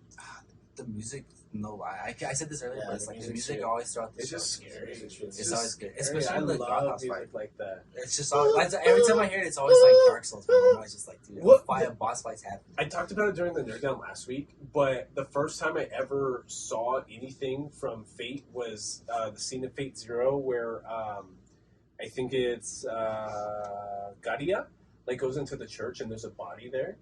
And it's his sister. Mm-hmm. Like, I saw that on Adult Swim, like, randomly in, like, 2014 at, like, 2 in the morning, and I had no idea what the fuck it was. You know what I mean? It was just, like, it's cool that, because a lot of people get introduced into anime like that. They just randomly, like, click on it, and they're like, oh, what the fuck? And then they start continue watching it. Well, it was one of those that, like, I must have fallen asleep or something, so I'm on Reddit, like, all the next week, like, trying to Google, like, I saw a scene at a church, and someone died, and like, please tell me what this anime was. It was on Adult Swim.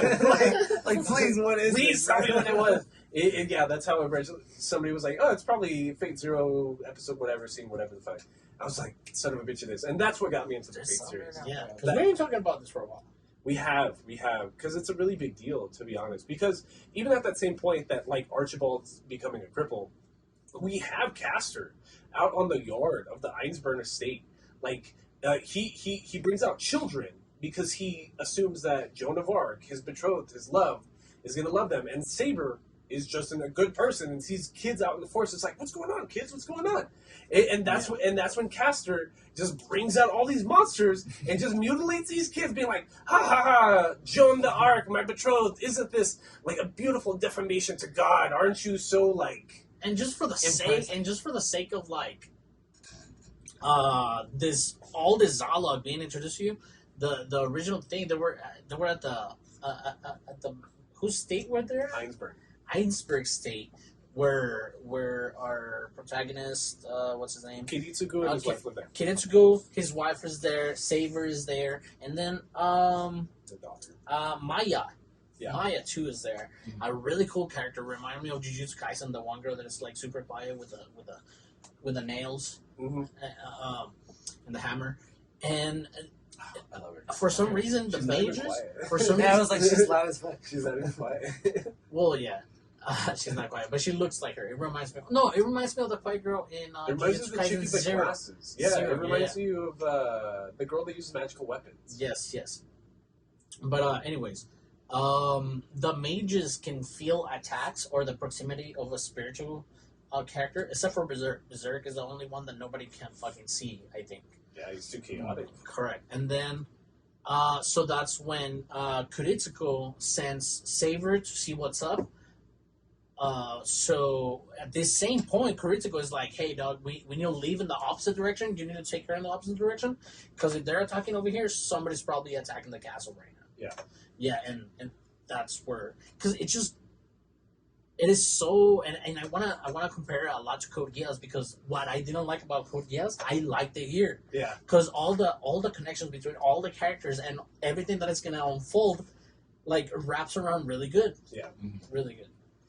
Because like I think the point you're trying to make is that like Code Geass will have like 2-3 episodes that are like absolutely groundbreaking, but then like 2-3 episodes of nothing, and then 2-3 episodes is like holy shit that's crazy, and then 2-3 episodes of nothing. Oh shit. Like Fate Zero, especially in season 1, has just a lot of just just a lot of screen time in general that your knee jerk reaction is to feel like your time is being wasted, but it does matter in the long run. Mm-hmm. It does, like the more you watch it, the more like Payoff you get. Yeah, the more payoff you actually get, and the more it doesn't feel like it was wasted space. Mhm. It's like a Renaissance painting. Every stroke was intentional. I don't know if that's the same, something like that, but that's what I've heard that before. CJ's making stuff up. No, I'm not. It's not about the strokes that the artist made. It's about the strokes that he didn't make. It's the intent. No. Well, it's the same, like a Renaissance painting. Why Every were stroke why was were the drapes red? Because he was they angry. were in love.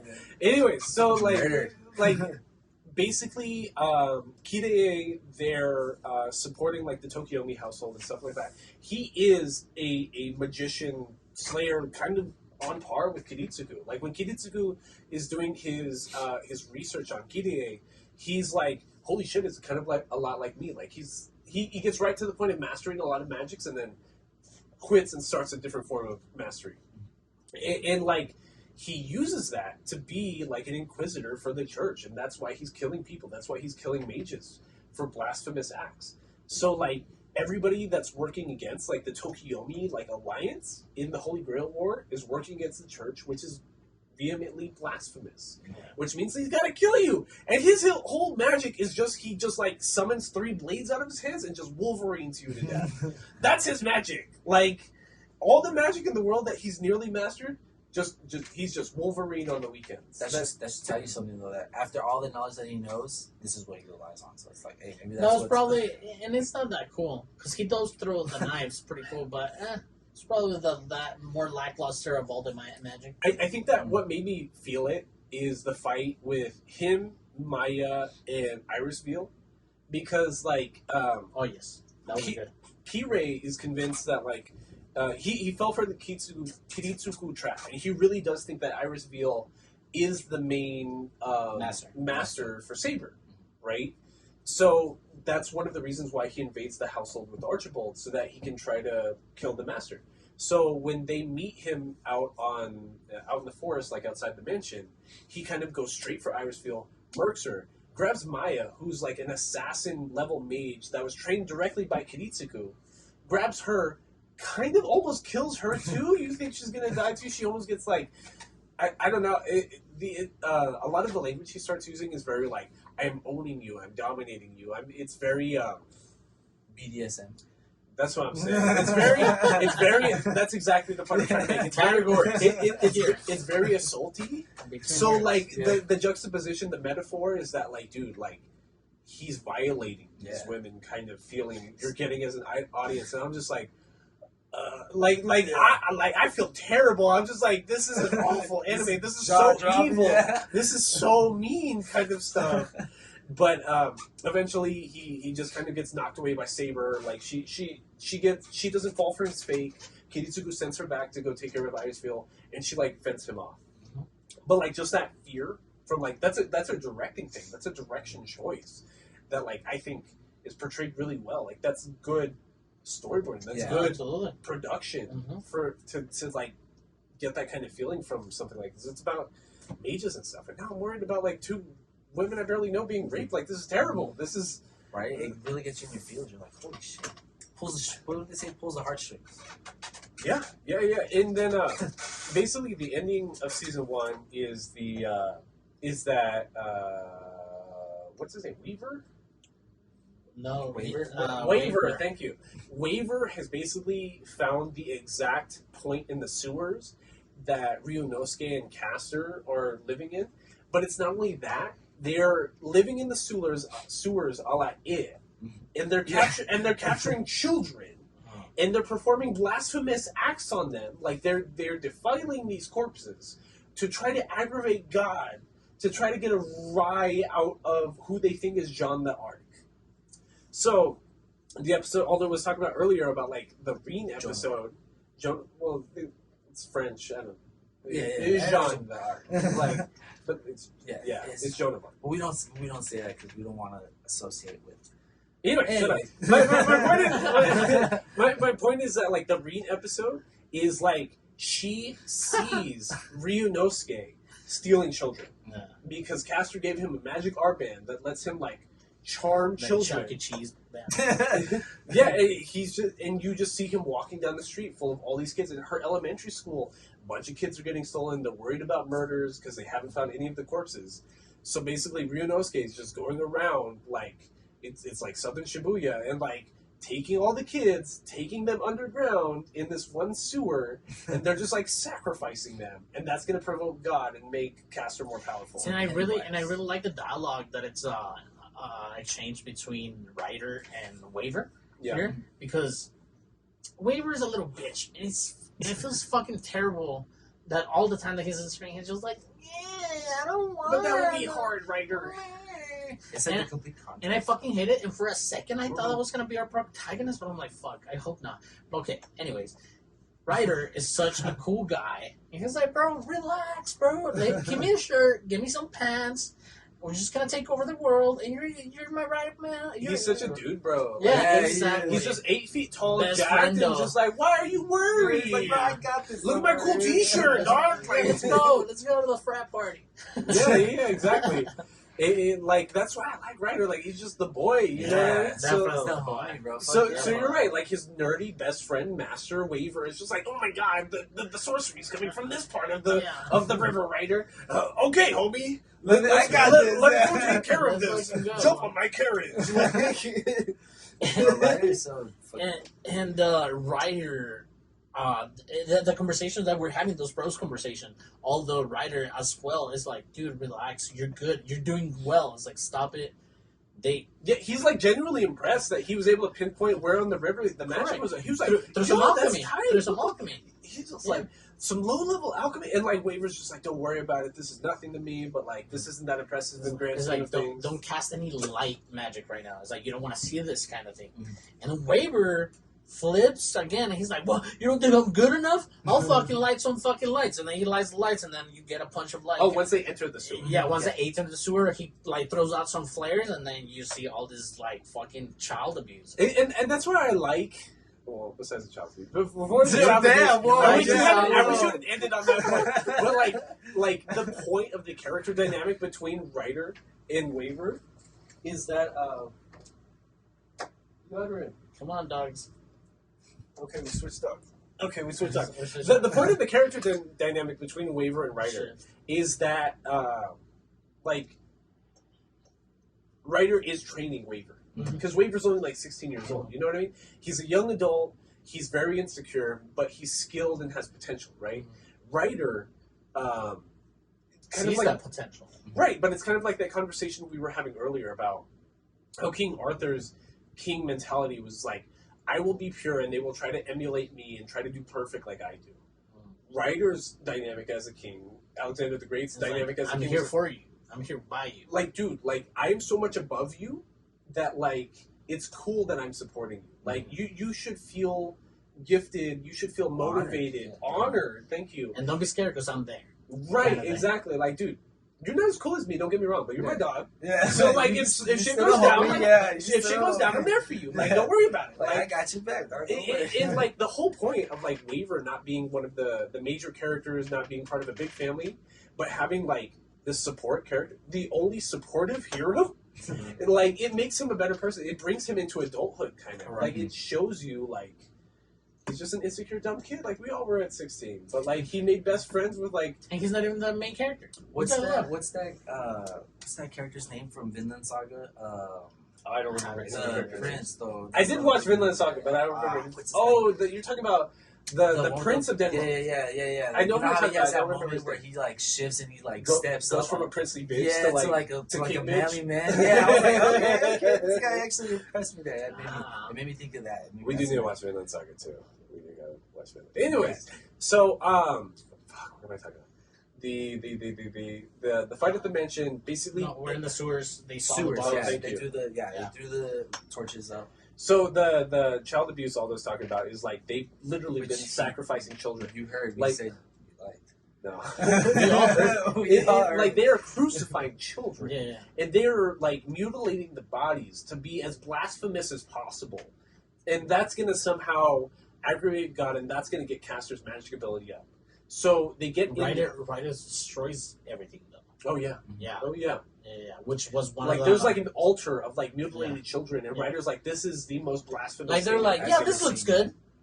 You know, like this looks good for God. Yeah, That's it's that's bad. crazy. It's Oh, fucked yeah, up. that's Because like but you don't normally see in anime, to be honest. Like not children at least. Well, it's so It weird was that like, holy shit. it's so weird. Like the direction choice, the plot story, just to have two psychopaths like in character for a long time in the anime. It's just weird. It's a weird setting for them. I don't know why. It's so off-putting because if you want to talk about tonal changes, like all of their scene exclusive like interactions are very horror. yeah, Like we go from like high fantasy for a lot of it, or in just like crazy shonen, okay, but then we go to like stealing kids. real fucking like horror, like real fucking terrible shit. Is Like it controversial to say? I mean, because you talk about character and children. No, We'll see. absolutely. It's like I, you know I what think mean? it It's might have been too cheap if those characters had been part of the church. Correct. Yeah. I think so, because then it would have been too much like Too On the like, nose. okay, too yeah. on the nose about it. Like Mhm. we could have the evil church. We don't have to throw in the pedophilic evil Yeah, church right now. That's too. all. That's Yeah, fine. we don't have to throw in everything at once. Let's pepper that shit. It basically the end of season 1. After that revelation inside of there, Like the church was probably like getting like the deaf kids and like the mute kids, and like the demons were getting like Oh, all the wait. kids. in the sewers is where Assassin dies. Yeah. In the sewers is where Assassin dies because Oh yeah. because like Assassin and Kirei are convinced that they're going to jump Ryder and Waver inside the sewers and catch them off guard. It's a confined space so Ryder can actually charge and do stuff, and he's not going to realize that there's 30 different assassins. But that's where Ryder reveals his noble phantasm is literally to transport them into a desert in northern Egypt, and there's his army of 100,000 soldiers that are just going to jump them. So like there's 30 assassins, transports them into his Domain. into his domain, and then it's just like it's 30 versus 100,000, and they just murk him. Yeah. So that's when you're first like, like that's where you start as an audience start believing that Ryder might actually be broken, because like every character is convinced that they're the best like heroic spirit. Like Gilgamesh is convinced that he's godly and immortal. I mean, he's broken as well. He's broken Yeah, as he fuck. But like Ryder, we never saw it. It's just like, okay, cool. You got a carriage. All right. Yeah. I guess. You're 8 foot You're, tall. And you yeah, got you're 8 muscles, foot tall, yeah. got muscles, but okay, but she's Like, got what else you that got? bitch got Excalibur. Yeah. It's He's summoning swords out of nothing. It's like, what else you got to the table? Yeah, but this is the first time you're like, oh, okay, well, Damn, maybe, yeah. maybe, my bad. Like, This is actually that sounds about right. Never mind. But yeah, so then the ending of season 1 is just this lead up into this battle on the riverfront, because basically Castor and Ryonosuke have mutilated so many corpses and gotten their magical energy so high that they can finally summon a kaiju monster, a giant tentacle, Cthulhu-looking thing, and it's just going to be like all of the other 6 spirits versus Castor. Like, that's how strong Castor is. And that's what I like about, like, the power dynamic, is that, like, I'm talking about Gilgamesh, like, claiming to be strong, Ryder claiming to be strong, but then Castor's, like, also just fucking broken. strong, yeah. But only and not only that, but like that they like everything that right now it's been leading us to them dying. Yeah. Somebody fighting and dying. Somebody fighting and dying, and then out of nowhere we get a fucking team up. A team up? Like, I mean, yeah, let's go kill the psychopaths, but like, how the story was going, you're gonna fucking team everybody up? We're gonna Power Rangers this Fuck bitch. yeah. Dude, Like, it's fuck more yeah. It's Like, like, oh fuck shit. yeah. That was dumb. Like, from like, in a difference of 4 episodes, or in the sequence of 4 episodes, you thought they were gonna kill each other, and then boom, team up, and it's so good. It's So tight. good. It's so It's because tight. that's how season 2 starts. It's literally just 3 episodes of just like, how the fuck are we gonna beat the kaiju? Like, Mhm. it- And we have a lot of 3D animation here. Oh, yeah. A lot of 3D animation. But guess what? We also That's a lot have of 3D animations of the battles that are going on. And then Berserk has a crazy ass phantasm where he can turn anything into his phantasm. oh yeah, anything Yeah. he touches into It's his just- touches. yeah. We saw it first at the docks, which I didn't mention, where like he comes out, tries to jump Lancer and Saber. Mhm. Archer comes out and is just like, "Don't look at me, you lonely mongrel," and shoots like his random projectiles at Berserker. Berserker grabs them, as opposed to being the gold like glow that they have when controlled by it's not. Gilgamesh. He turns them like black and evil and is able to use them for his own. And that pisses off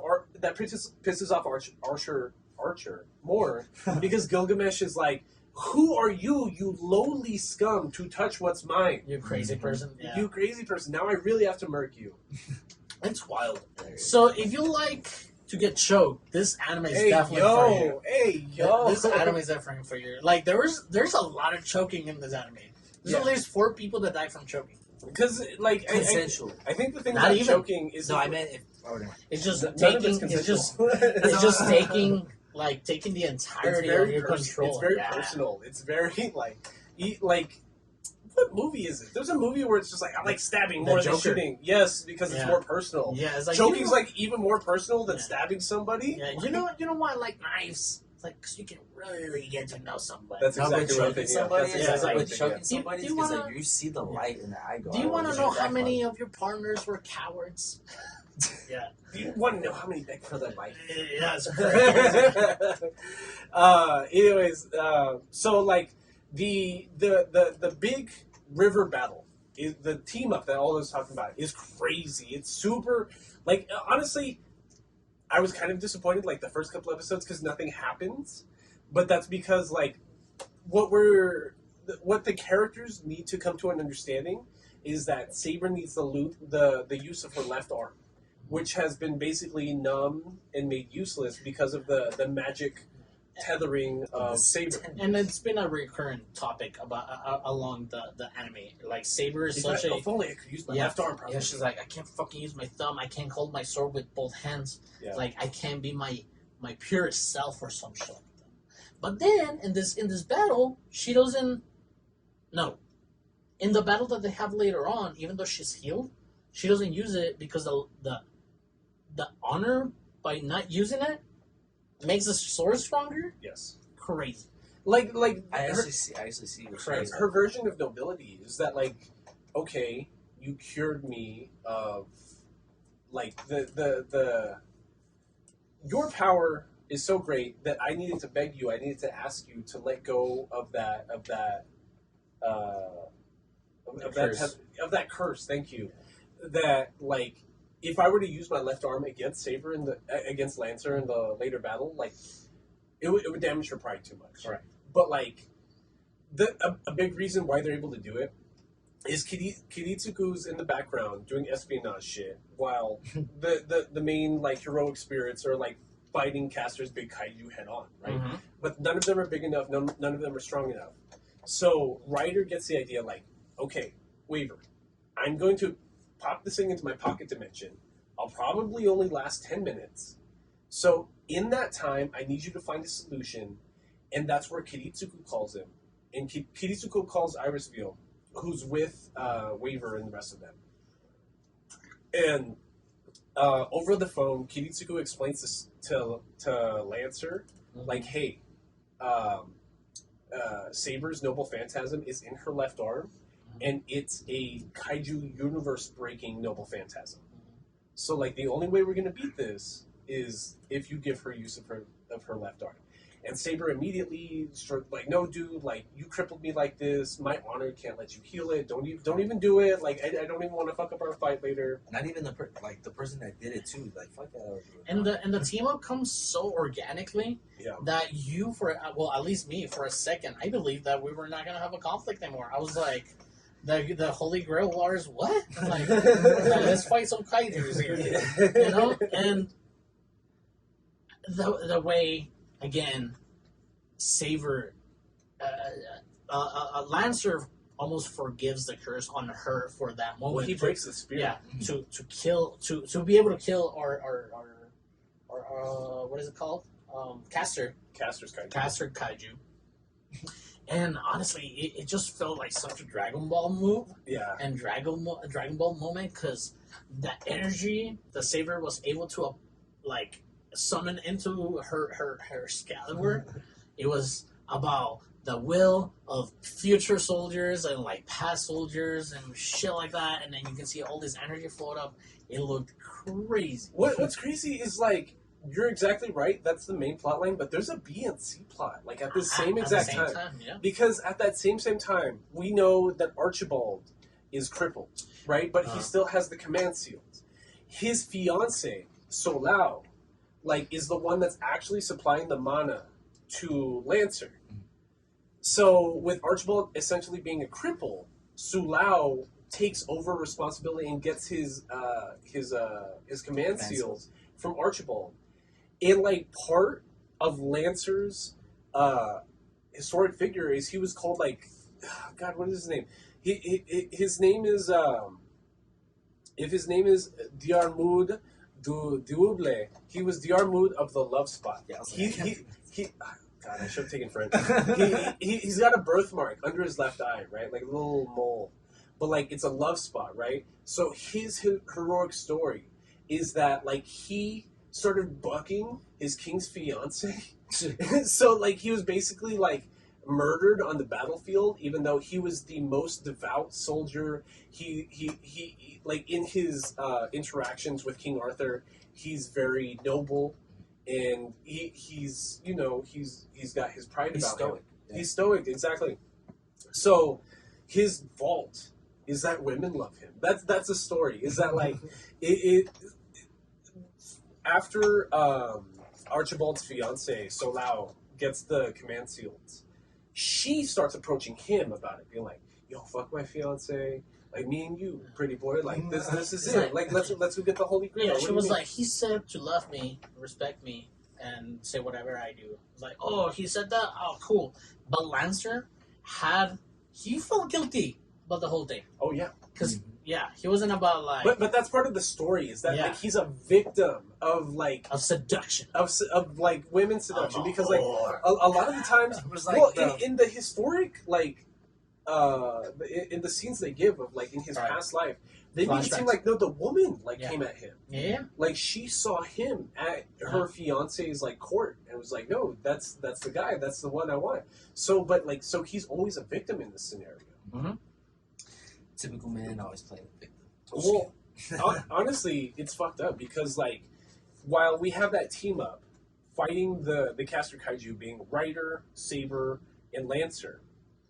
In the background, we have Berserker and Berserker's master fighting Tokiomi and Kiritsuku and and Kiritsuku and the rest are tracking down Ryunosuke. They're, okay, so I know Berserker's in that scene somewhere. No, well, What's Berserker doing at that Berserker time? Is at the house of Tokiomi, which is the opposing family. Right. And he's just like, you motherfucker, my sister's fucking like being raped by worms because of you and your shit. And they're in the balcony. You're right. I remember. You're exactly right. So like while Tokiomi being Archer's master. And Kuritsuko's just like on the sniper, like just watching everything. Right, exactly. So like I had it backwards. Like Tokiomi and Gadia are fighting on the roof, and that's where we're getting that exposition that you're talking about. Like, dude, why'd you give up your niece? Like, why'd you give up your daughter? That's my niece. You're such a dickhead. Don't you know that my grandfather's this leeching fucking asshole? But at that same time, Archer is fighting Berserker, and Archer summons like a weapon from outside of his storehouse, because that's his noble phantasm, is that like because King Gilgamesh owned all of human wealth for a certain period of time, he can summon basically anything that people had at this time. So he can summon like magical weapons at that time. And one of those is a literal spaceship. Like it's a literal spaceship that he can pull out of his pocket dimension, open up. It makes a literal spaceship that he just like has a throne on and is just acting gaudy. And like a la Dio in JoJo's, and just be like, these peasants, these maggots, these mongrels, why are they trying to stand up to me? The noblest, the strongest heroic spirits. Yeah. But because Berserker's ability is he can grab any weapon and turn it into his own, he starts grabbing like rockets and like jets. And like that's how he's fighting against like this UFO Gilgamesh thing. Is he starts taking over literal jets. And, like, if Gilgamesh launches rockets at him, he can just grab the rockets and launch them back. Mm-hmm.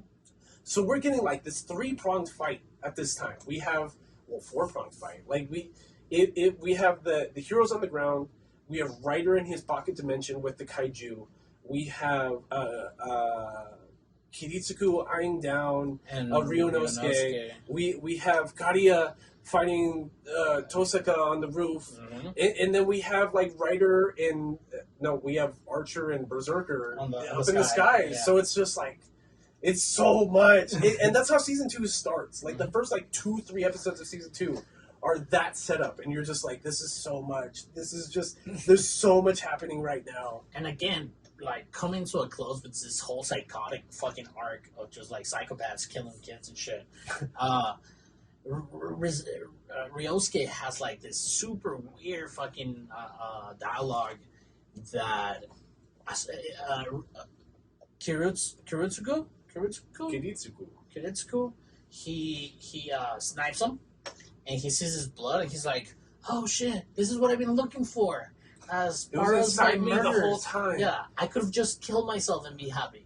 This is what I always wanted. This is what I've always been looking for. It was inside me. And then he gets shot in the head, and then boom, now we have a master death. So we get like this fake on a fake of like, Caster's gonna die because his master's not there, but because Caster was able to summon this super crazy kaiju, now he's feeding on the city of Japan, and if he feeds enough, that's it. It's like when he was eating the children. Like right. he's surviving off their life force. Like he's absorbing their mana. I feel like when he dies after getting shot, I feel like that's like a kind of I don't know what the word. It's an upsetting death for a psychopath that you've hated. What I feel like it's more like it's an easy way out for me. It's like a good tie into his attitude too. Like he was so arrogant and like he couldn't even admit that someone got the better of him. You know what I mean? Because he felt like he was so above, and so that someone was able to actually kill him. He was just like, oh, this is exactly what I feel like. It's like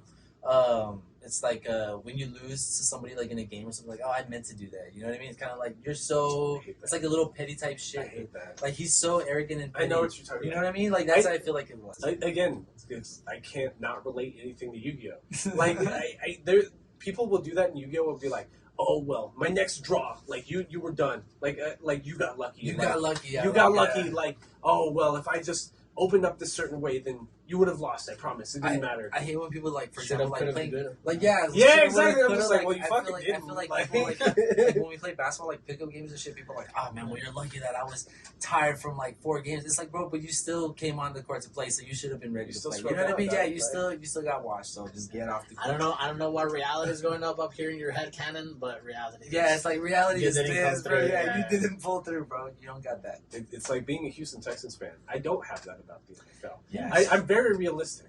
Oh yeah. I'm very realistic at all times. You can't look at like the past 10 years and be like, yeah, this is our year.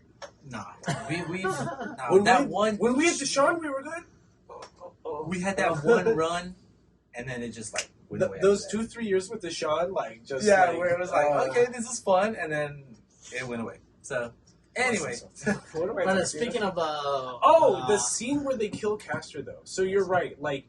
They kill Ryunosuke, but Saber destroys his lance that's like severing the tendons and it allows Saber to like regain control of her left hand. So like her noble phantasm is to shout the word Excalibur. And this is where we get like like the weirdest form of fan service because we know Excalibur at this point. Yeah. We know We don't know that they did. I didn't know at this point as a new watcher. I didn't know that it was a sex sex bender with a character. You Like thought gender King Arthur bender? was a woman this whole time? A or- gender bender. Gender bender. There you go. Yeah, like I didn't know they were gonna do like. I knew that was Excalibur, but I didn't think that they were gonna name this person like what is it? Arthuria?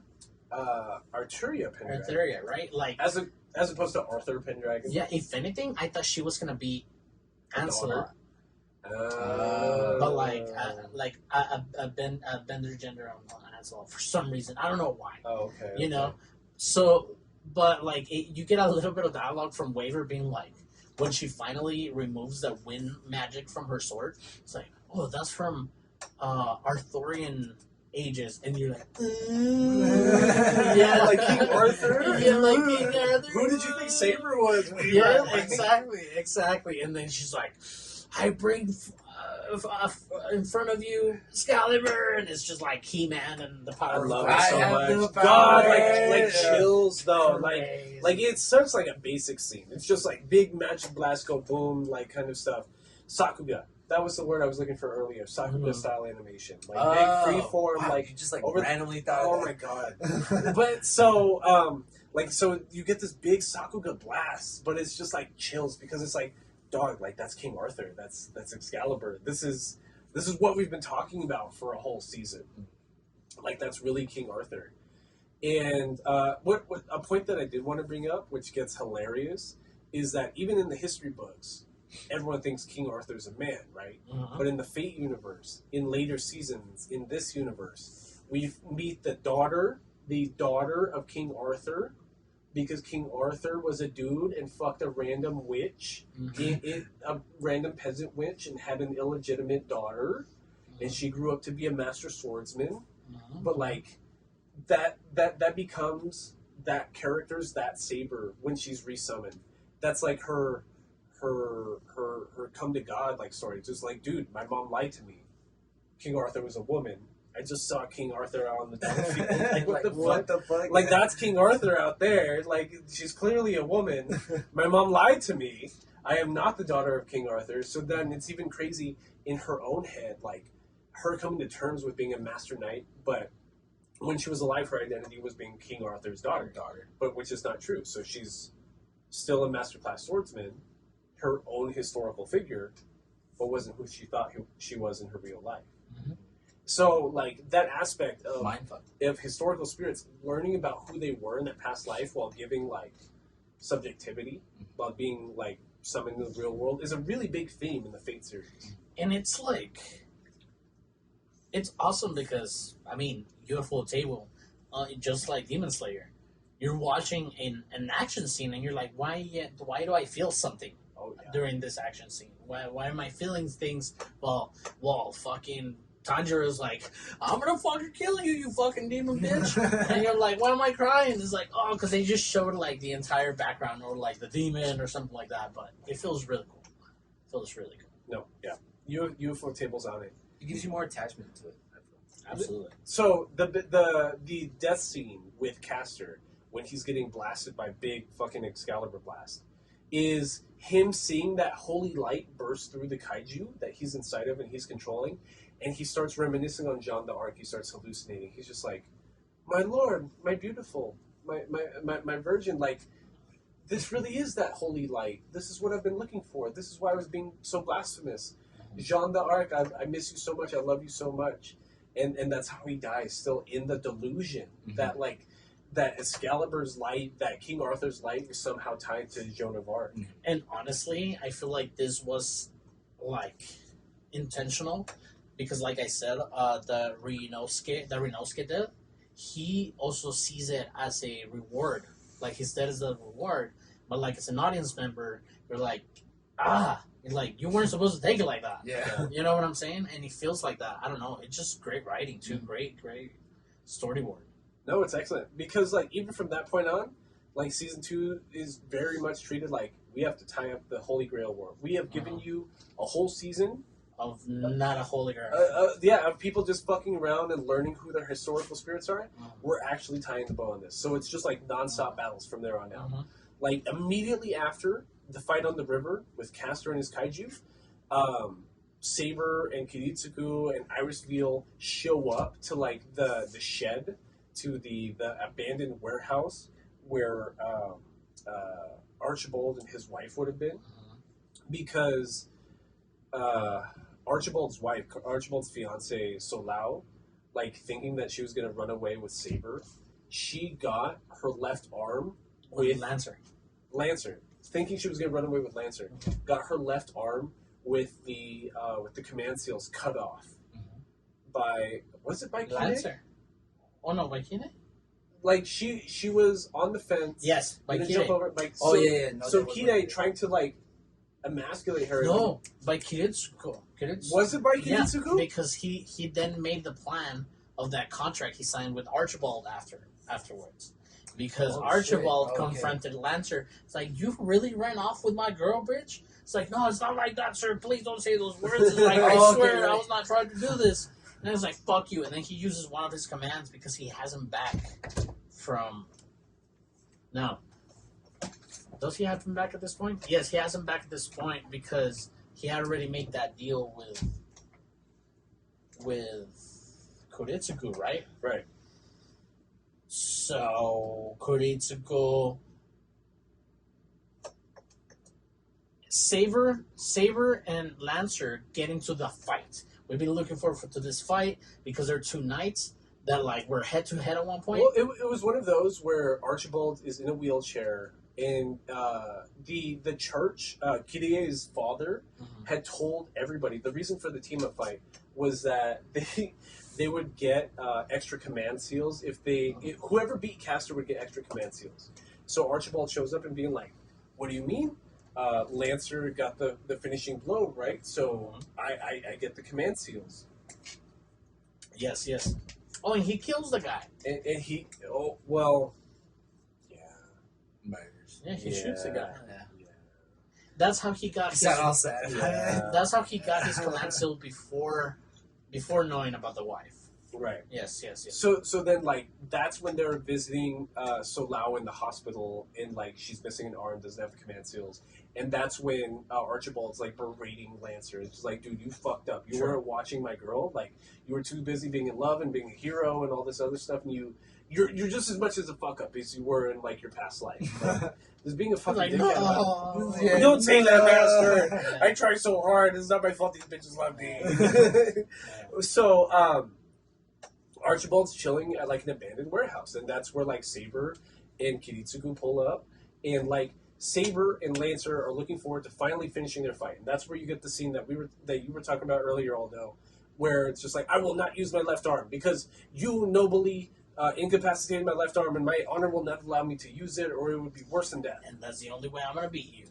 Right, I'm using my entire honor on this one. Right, exactly. But like in the warehouse, Kiritsugu shows up with like Solao, with the contract and Solao, and sees Archibald in his wheelchair after being like crippled. Sign the contract, I'm gonna shoot this bitch. Exactly. I'm gonna shoot your wife. You don't sign this contract, but the contract says like Kiritsugu cannot harm him or his wife or his family. And he's like, okay, it's a win-win. Like, I get my wife back. Kiritsugu can't kill me. Yada yada yada. But he has to make Lancer kill himself. But he has to make Lancer kill himself. He has to make Lancer. He has to use a command seal to make Lancer kill himself, to just like eliminate somebody from the Holy Grail War. He's like, cool, signs it. Lancer, kill yourself. And Lancer, like, the speech is so dramatic because he's just like, this is so dishonorable. How dare you make me do this? Stabs himself through the heart, is like bleeding over himself. He's and just, it happened during the battle that Saber and Lancer were having. like in the middle of it. Like, just right in the middle. Like, imagine, like, Saber just thinking she's going to do a fight nobly and just randomly be like, no, Master, no. Skewers himself. It's like, you fucker. I will hunt you back in this next life. He's not even talking to his master. He's talking to Koritsugu. He's like, you motherfucker. He's like, you stand there and you finish this noble fight by this so cowardly means, by like this, because Koritsugu definitely seems like he's a con man at this point. Yeah. You know what I'm saying? Or he's just doing this. Well, that's how he's a dirty masterclass assassin. Like, Correct. he's just doing dirty tricks and stuff. Correct. Yeah. And then he's just like, I'm yeah. gonna fucking hunt you until you fucking die. He just disintegrates. Yeah. Crazy. So Archibald signs it. It like but the trick is that Kiritsugu also has his apprentice Maya, so Maya just pops out of the shadows, shoots Archibald in the head, and be like, well, I think the exact dialogue is that, like, Archibald signs it, and Kiritsugu is just speaking out, like, he's just like, I said that I wouldn't kill you. I didn't say I wouldn't have somebody else kill you. So Maya just pops out of the shadow. Boom! It's like that scene in One Piece where Shanks' guy with the gun. Oh, Lucky Roo. Where Lucky Roo just pops up and just shoots somebody in the head, like, super quick. It's like super that. fast. And Like she's already there as soon as he signs it. So like, bam, and like, so within a span of like the first 4 episodes of season 2, we've already lost like 2 casters and 2 servants. When like we didn't lose anybody for all of season 1. And so like as an audience, we're just like, this is a lot. This is like episode 4. I have like 8 more episodes of this. They were like pedal to the metal, bro. Yeah, no, and this second part, it just goes by pretty fast now. It's starting to go like a regular pacing after, you know, like this first 14 episodes. But see, that's what I mean. Like, season 1 was all a prelogue, like a prologue. Prologue, thank you, prelogue. A prologue to season 2. Like, season 2 is the actual anime. Season 2. You were gonna say prologue and then you switched to prologue. I heard it. You were about to say prologue. Speaking's like, hard, okay? Speaking is difficult. Doubted yourself. Don't doubt yourself. Never doubt yourself. But so after that, we've lost 2, and what we start seeing is we've been having conversations in the background between Gilgamesh and Kidai. Ryder and Kidai. Oh, well, Gilgamesh and Kidai basically make like a side contract. True. But you're right. We do get a couple episodes that are really, really sweet about like a party, about like the most nightlies. The most nightly nights. The most nightly night. Yeah. You're correct. Right? We get Archer, Alexander the Great with Waver shows up to the Einsburn house and like sees Iris Veal and Saber is just like, ha! I brought a keg. Let's party all night and like just explain our deepest feelings to each other. That's what it means to be knightly and a king. That's how the Declaration of Independence was wrote. Yeah, I'm pretty sure a bunch of people in that little tiny club. Yeah. I mean, say what you want, and they should say whatever they want. Yeah. No, that's actually I agree. Hey, yeah, I mean, as ignorant and as racist our forefathers were, they did some people came across at a bar and just got too fucked up to be like, yeah, let's do this. Yeah, let's start a country. Yeah, let's start a country. Yeah, absolutely. Let's start a country. And this is what it feels like. This is what it feels like, right? Fascism. Imagine someone passed up on that investment. They're like, "Yo, we're about to start a country. You want to go?" They're like, "Nah, not today. Leave me alone, John Adams. Shut up. Yeah, leave me alone, Thomas Jefferson. I don't want to bother." Ben Franklin, you're too drunk. Yeah, please go home. Please go home with your But the glasses, dude. That's funny. What am I talking about? The conversation, the party. Oh, the party. Yeah, so like they have a party at the Einsburn household, and it's it originally just Ryder and Saber, and but Gilgamesh comes through because Gilgamesh, although he always claims that everyone else is a mongrel and everyone else owes their time to him, like he is their lord, or they should consider him their lord, because everyone's borrowing what's his, because all of known creation is his. He owns all. He's the king. He's the king of kings, kind of thing. Mm-hmm. But like, the character defect is that like he doesn't like to feel left out, so that's why he shows up to the party. Because like Ryder being bombastic and confident, and Saber just being kind and. Oh, you guys are drinking taka? That's all. That's all. You guys are drinking taka? Let me get you my good booze. Right. Which that's cool. You can come to my party. Like if you're so salty that you think like my booze is ass and you bring something tight, like we can drink whatever you want, friend. Like just bring it. So that's their thing, and that's where they start explaining like where everyone's coming from. They start comparing what it means to be a king, which is that point I was bringing up earlier, because King Arthur, Arturia Pendragon, is just kind of like, dude, like y'all are too selfish to be kings as far as I'm concerned. Like you two are way too interested in your own game. Self-centered. You're very self-centered. Which hits Saber really bad, but obviously Saber's the one saying this. That's what I'm saying. Oh, yeah. I thought it was a Ryder saying. No, Saber's the one like saying like I'm selfless. I hold my own piousness so that people will follow me, and that's where Ryder's like, dude, that's not what a king is. Yeah. A king is somebody to be looked up to. Mhm. You are supposed to appear greater than your constituents so that There's they a want reason to why you're a follow king. you. Yeah. As opposed to Gilgamesh's thing is what it means to be a king. It's just like, dude, I'm God. I just want to be a better nerd because you are better. Yeah, basically. Yeah. Because like there's a reason why you're the king. Because if you were just as average as everybody else, and that's like saying that well, anybody can be king. No, a certain someone can be king. I get what Ryder was saying in that sense. But see, like in what I was talking about earlier, like in that scene, you're on Saber's side Mm-hmm. because you're like, dude, like Ryder, you're being a dick. You're Yeah, saying yeah. You're saying that like everyone else is beneath you, and like you're so great that everyone else should just like just do what you say just because you come off so much cooler than them. But like the Oversimplification. But yes. but that's what he says. Yes, that's yes, what he yes. says. Yeah. But like the ending of the story is that like, dude, I pretend to be this cool because I have to be this cool. Mhm. Like you pretend you People dumbing wouldn't yourself. follow me if I wasn't this Exactly, good. you dumbing yourself down and being too pious and like kneecapping yourself out of out of like a need to feel like when she didn't want to use her left arm against Lancer. It's just like, dude, win the fight. Like you could win the fight because you know his power. Like why would you handicap yourself like that? Like I'm trying to win for the sake of winning. I don't care about like the ethics of it. I'm just trying to win. Yeah, and conquer the world. But like when he brought that up, he's like, a lot of people will die if I'm not confident and if like I'm not worth following. Mhm. So you pretending to be like that is maybe why your kingdom didn't come out of where it was. Mhm. So that's where Saber takes it super personally. Oh, I, King Arthur, you. Not even she almost gets like, you're right. I deceived like all my soldiers and they died, and I was so preoccupied of how I was performing that I didn't see all my followers dying like in the battlefield. So it's a cool thing. Mhm. It's great, Yeah, right? great. Like it's like the beach episode in any other anime, except we're just getting the keg episode. Isn't it like that beach episode in Avatar? Like when they all kind of like learn a little bit about themselves and shit Right. like that? It's the humanizing Yeah, episode, yeah. right? Like we're taking a break from fighting. We're doing some character development for the day. For this, and it helps with like giving you more attachment to the characters.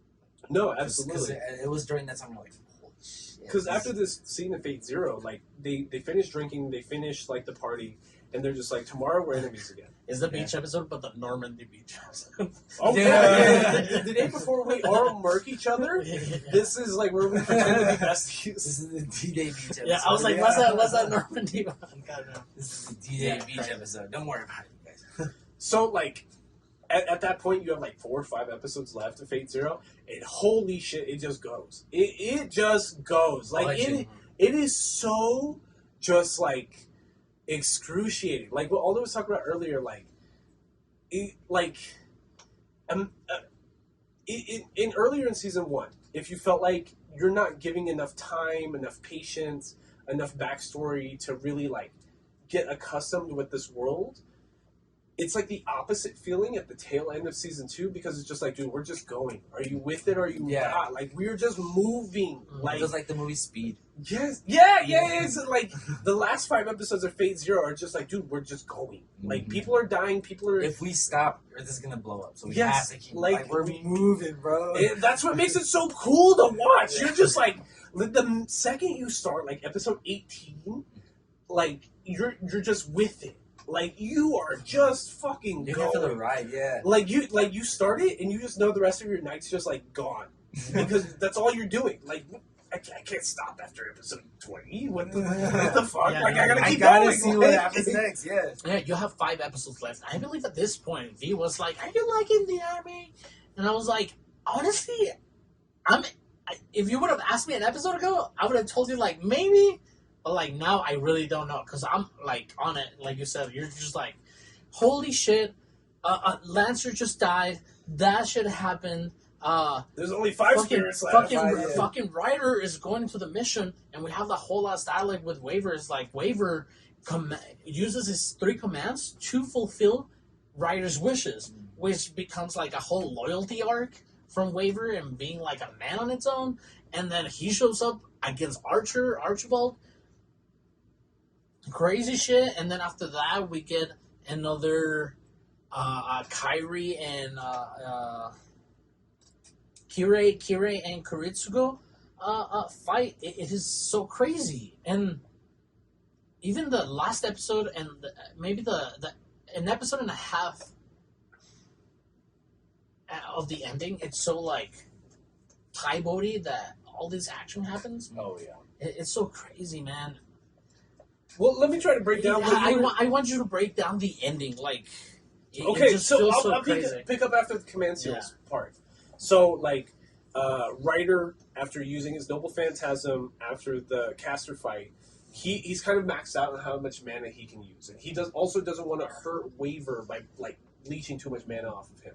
So he's basically lost the ability to like materialize himself. So he's just like in spirit form, hanging around, and Kiritsuku almost like murks him because like he's almost like impressed that like the Waver doesn't have a magical barrier around him. Mm-hmm. So once Ryder is confident enough to materialize and thinks maybe he'll get one more usage out of his Noble Phantasm, that's where Waver uses his 3 command seals to be like, I want you to gain your wishes and conquer all of the known world. I, the Waver of the Holy Grail War, use my second order to tell you to protect yourself at all costs. I use my 3rd command seal for you to win the Holy Grail War, and don't come back until you're successful. But after using all 3, he's just like, dude, you have no reason to listen to me anymore because I don't have any more authority over you. And yeah, like you said, there's all this like super doubting on yourself kind of language. Like, you don't need me as a weight on your shoulders for you to be carrying. Like, dog, it's not even about that. Grabs him by the head, puts him in the fucking horse. Like, we're going because you're gonna see me. Oh, he also got his electric carriage destroyed. His electric carriage destroyed because No. He tried to attack Saber later that night. Yeah. And Saber just like one-shotted him, just like, Excalibur! Oh, no, my electric chariot. True. But you're right. Like, it's like we were talking about earlier. The point of Waver's story arc is that he's learning to become like a man, like a little bit. Like he's maturing. Bro. He's maturing. Yeah, Van Wilder movie. Yes, like Big Bro's gonna show you how to be how to be cool and how to like defend yourself and be confident is the main thing. Absolutely. So like after the 3rd command seal, when Waver's just like, just get out of here, I'm a little pussy, like I'm just gonna hold you back. He's like, you got the biggest pussy, bro. Let's go. You got the best pair of pussy I've ever seen. Like, but see, that's the thing. Like, you're right. Like, it's just kind of like, dude, I'm not doing this because you're my master, weirdo. Like, I'm doing this because you're my friend. Like, I think you're a little pussy, and I think like my friendship can make you that much better. Like, come on, get on the fucking horse. We're gonna go fight a fight. Like, stop being a bitch. Come on, let's go. Yes, sir. So, like, the fight, fuck. At that same time that conversation's happening, Iris Veal is basically like deteriorating because she's a homunculus, which means that she's not an actual person, which means that after a certain amount of magical usage, her physical form starts deteriorating, and that's why Kiritsuku, in love with this magical fake being, assigns Saber the task of like taking care of Iris Veal, but Kiritsuku and Saber are not seeing eye to eye because Saber, being so knightly and so pure, sees the underhandedness of Kiritsuku during the Saber fight, like as like, dude, that was shady as fuck. I don't like you. Like, go fuck yourself. Unless you use a command seal, go fuck yourself. Yeah. Like, so like that like she's not listening to any of the fights, and that's what leads Iris Veal, while in a circle trying to sustain her physical form inside of a shed that's being monitored by Maya,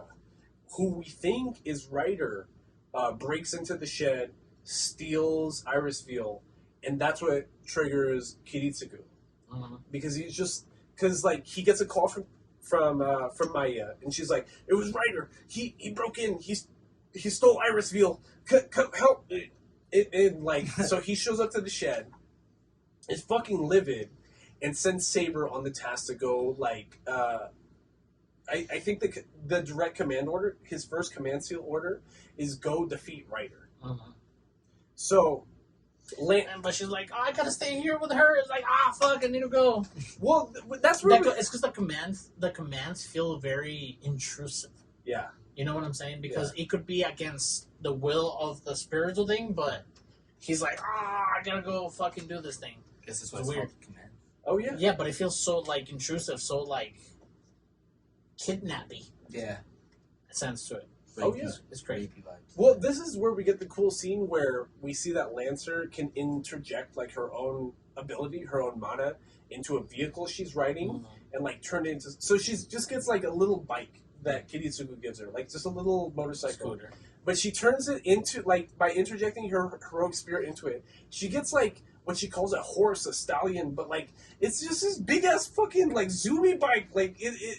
So like the fight is going to be on the bridge, and we think it's going to be Ryder v Saber, right? Because they're going to fight on the bridge.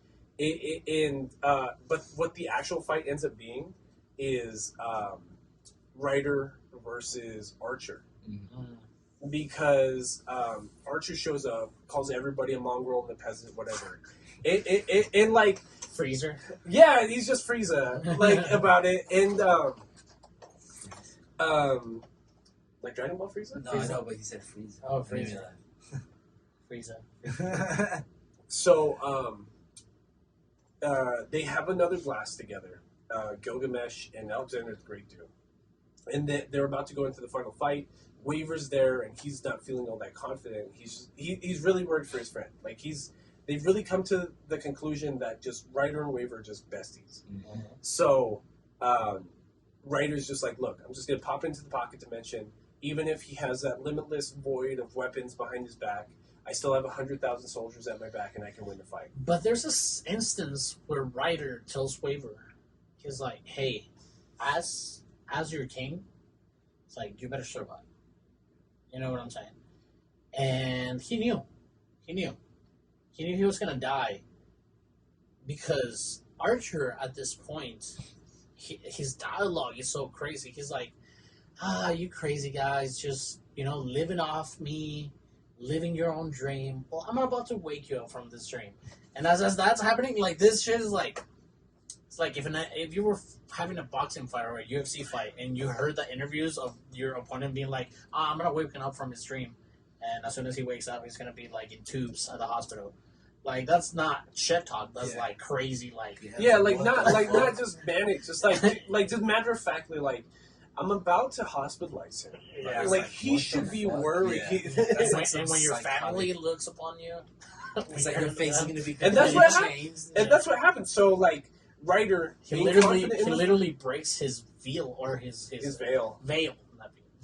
Well, yeah. So like Ryder pops Gilgamesh into this world, summons the 100,000 riders. They start charging at him, and like the scene out of Gilgamesh is crazy because it's like when he summons the spaceship, he just like into his pocket dimension grabs something. They call it this magical endless sword. It's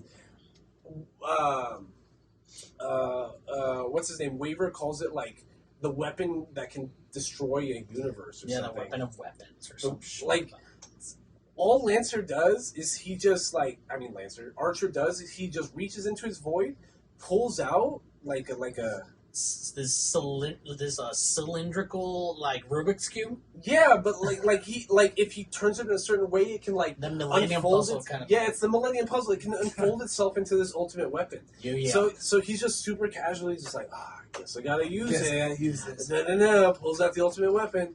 Twist. Activates. But it's just like this giant sword, a la like the Excalibur weapon or something, Mm-hmm. and just like steroids. he just screams it. He's like universe-ending blade, and just destroys the veil, Kills all the soldiers, soldiers. Ryder is just like fucking blacking out on top of the bridge. He's just like, Waver, listen to me. You're kind of a huge pussy, but I hope I made you less of a pussy. I'm about to die, but you're my best friend forever. He charges at him, and then Archer pulls his other fucking weapons from his like the regular ones. his dimension, and he's just charging at him, and you can see like Ryder like getting hit, and I'm like, no. That's what I mean. I was like, Because like even Waver says like, dude, you don't have to go back there, Archer. Like let's Ryder, let's just leave. Did, yeah. Let's just leave. We don't gotta do this. And Like, he's just you're like, no. ridiculous. I'm about to conquer the world. Yeah, like I'm a pussy. Like if I give up on this fight right But now. think of it so this let's way, do it. yeah, he's like, if I run away now, eventually I'm gonna have to fight him again. I you know what remember. mean? Yeah. The dialogue is like, Waver was like, "Why are you being so friendly?" He's like, "How couldn't I be? That might be the last person I ever see." Mm. Yeah. That was like, You know about he comes to terms you with knew that the battle was about to be like super crazy, but it was so one sided. that shit. You're like, no, Ryder, wait. Like, but you didn't know how one sided it was until like Until it happens. you're like, Yeah. what It's the fuck? fucking crazy. But see, that's why it's cool because like every character, you go from like peaks and valleys because like even in the beginning, every single character is like, dude, I am the ultimate heroic spirit. You're not gonna lose if I'm on your side. Mhm. And like us as Nani's is like obviously they can Everybody all said be. that, What are you yeah. talking about? Like, but by the end, you're just like, oh shit, Ryder's strong. Ryder's dope. But then you're just like, no, Gilgamesh is so much stronger. This isn't fair. Right, it's like, like, dude, this guy's this a is so freak. mean. Yeah, it's wild. So yeah. So then after that fight, It felt like an Aizen moment, like a Bleach. I know you guys don't like Bleach, but it felt like an Aizen. I moment. like that. I've seen all of. We're Bleach. not Like, sure of Bleach yet. I have seen all of Bleach. Like, don't get me wrong. I feel, I've it seen feels like an all of Aizen we moment need to when re- you're just like, dude, Aizen is like, this guy's a, like, He's remember just when like all the broken, captains like attack him and then he's like, yo, none of that actually really. He's fucking just broken. Yeah, like he's it's just like that's not fair. that shit is like, yeah, it still felt like one of those ones. Like, And then dude, I don't this know guy's what was nuts. I don't know what was the dialogue between Archer and Waver. That Archer went up to him, is like, well, "You must be Ryder's master," and he's like, "Nope, not anymore. I was his retainer. I was his retainer." That was my king. Yeah, and then he's like, and then he says something like, "Well, your loyalty to him, you should avenge him because of his death." He's like, "Nope, actually, Ryder told me to survive, so peace out." Right, I'm out this bitch. And that's the end. That's the time. That's the end of Waver. That's the last time we see Waver. Yeah. Which kind of like when you put it like that kind of sounds stupid, but like It doesn't because I mean, that's a good end to his well character, also 'cause- the episode before that we got a scene so like Waver has been living with his grandparents, air quotes grandparents, but they're not his actual grandparents. They're just some guy. this random Japanese couple that he's done like magic on to let them believe that like he's their Good grandparents. Yeah. So then like the night before that fight, Waver's on the roof with that grandpa, and the grandpa just like kind of confesses to him, just like, dude, you're not really my grandson. None of my grandkids were Being down to nice. like hang out on the roof with me. Oh. And you've been so much more of like a loving grandson than any of my other Yeah. actual grandkids were. So like I appreciate you, I love you, like whatever you and that big man that live in like my attic room. You can stay like, here. You can stay here, but like I see that you two are preparing for something, and I just hope to see you tomorrow. Is all I want. It was a good moment. And again, I'm just Yeah. like, oh, my The heart. feels, Waver's supposed to be like the least powerful fucking servant, like, or the least powerful master. This sucks so much. This is so mean. But what we also start to get is like a scene where since Ryder's out of the picture, Saber and Berserk. Saber and Berserker, that's what I was going to bring up, is that Gilgamesh, so the time that Gilgamesh and Ryder are fighting, Gilgamesh's master right now is Kide, or Kire.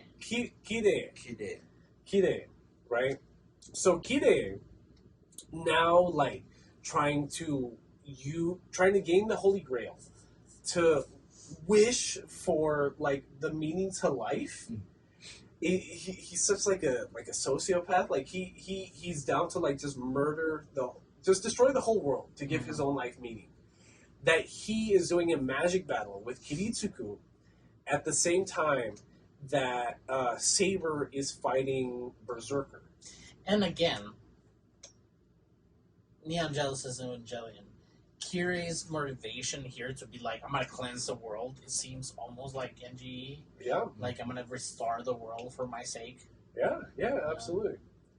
Absolutely. I agree completely. Because like also at that same point And they're fighting in the Dark Knight's like bat cave. that white cave where like they're just summoning the weapons. Yeah.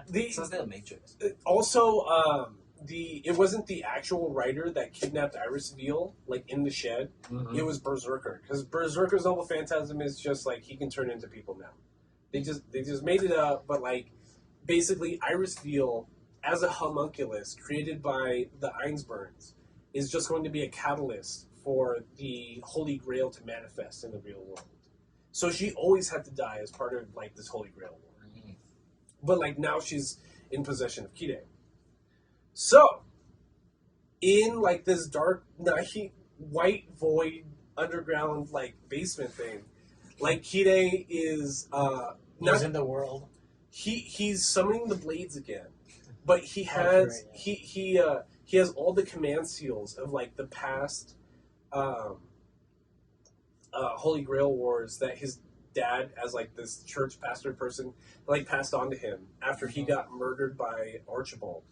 And even though Kiritsuku's using his the bullets, the circuit destroying bullets, the magical circuit destroying bullets, The rib bullets. the rib bullets, because Kide has the command seals, he's using those to short circuit instead of like his actual magic circuits. So Kiritsuku is continuously having to be pressured into using 2 times magical speed manipulation, 3 times magical speed manipulation, quad style, magic style manipulation. But like, it's scary because like they mentioned in the fight with Archibald that it put strain on his heart. It's like One Piece. Yeah. It's like Gear 2. You know what I mean? Yeah. So, but it never becomes a real threat. right.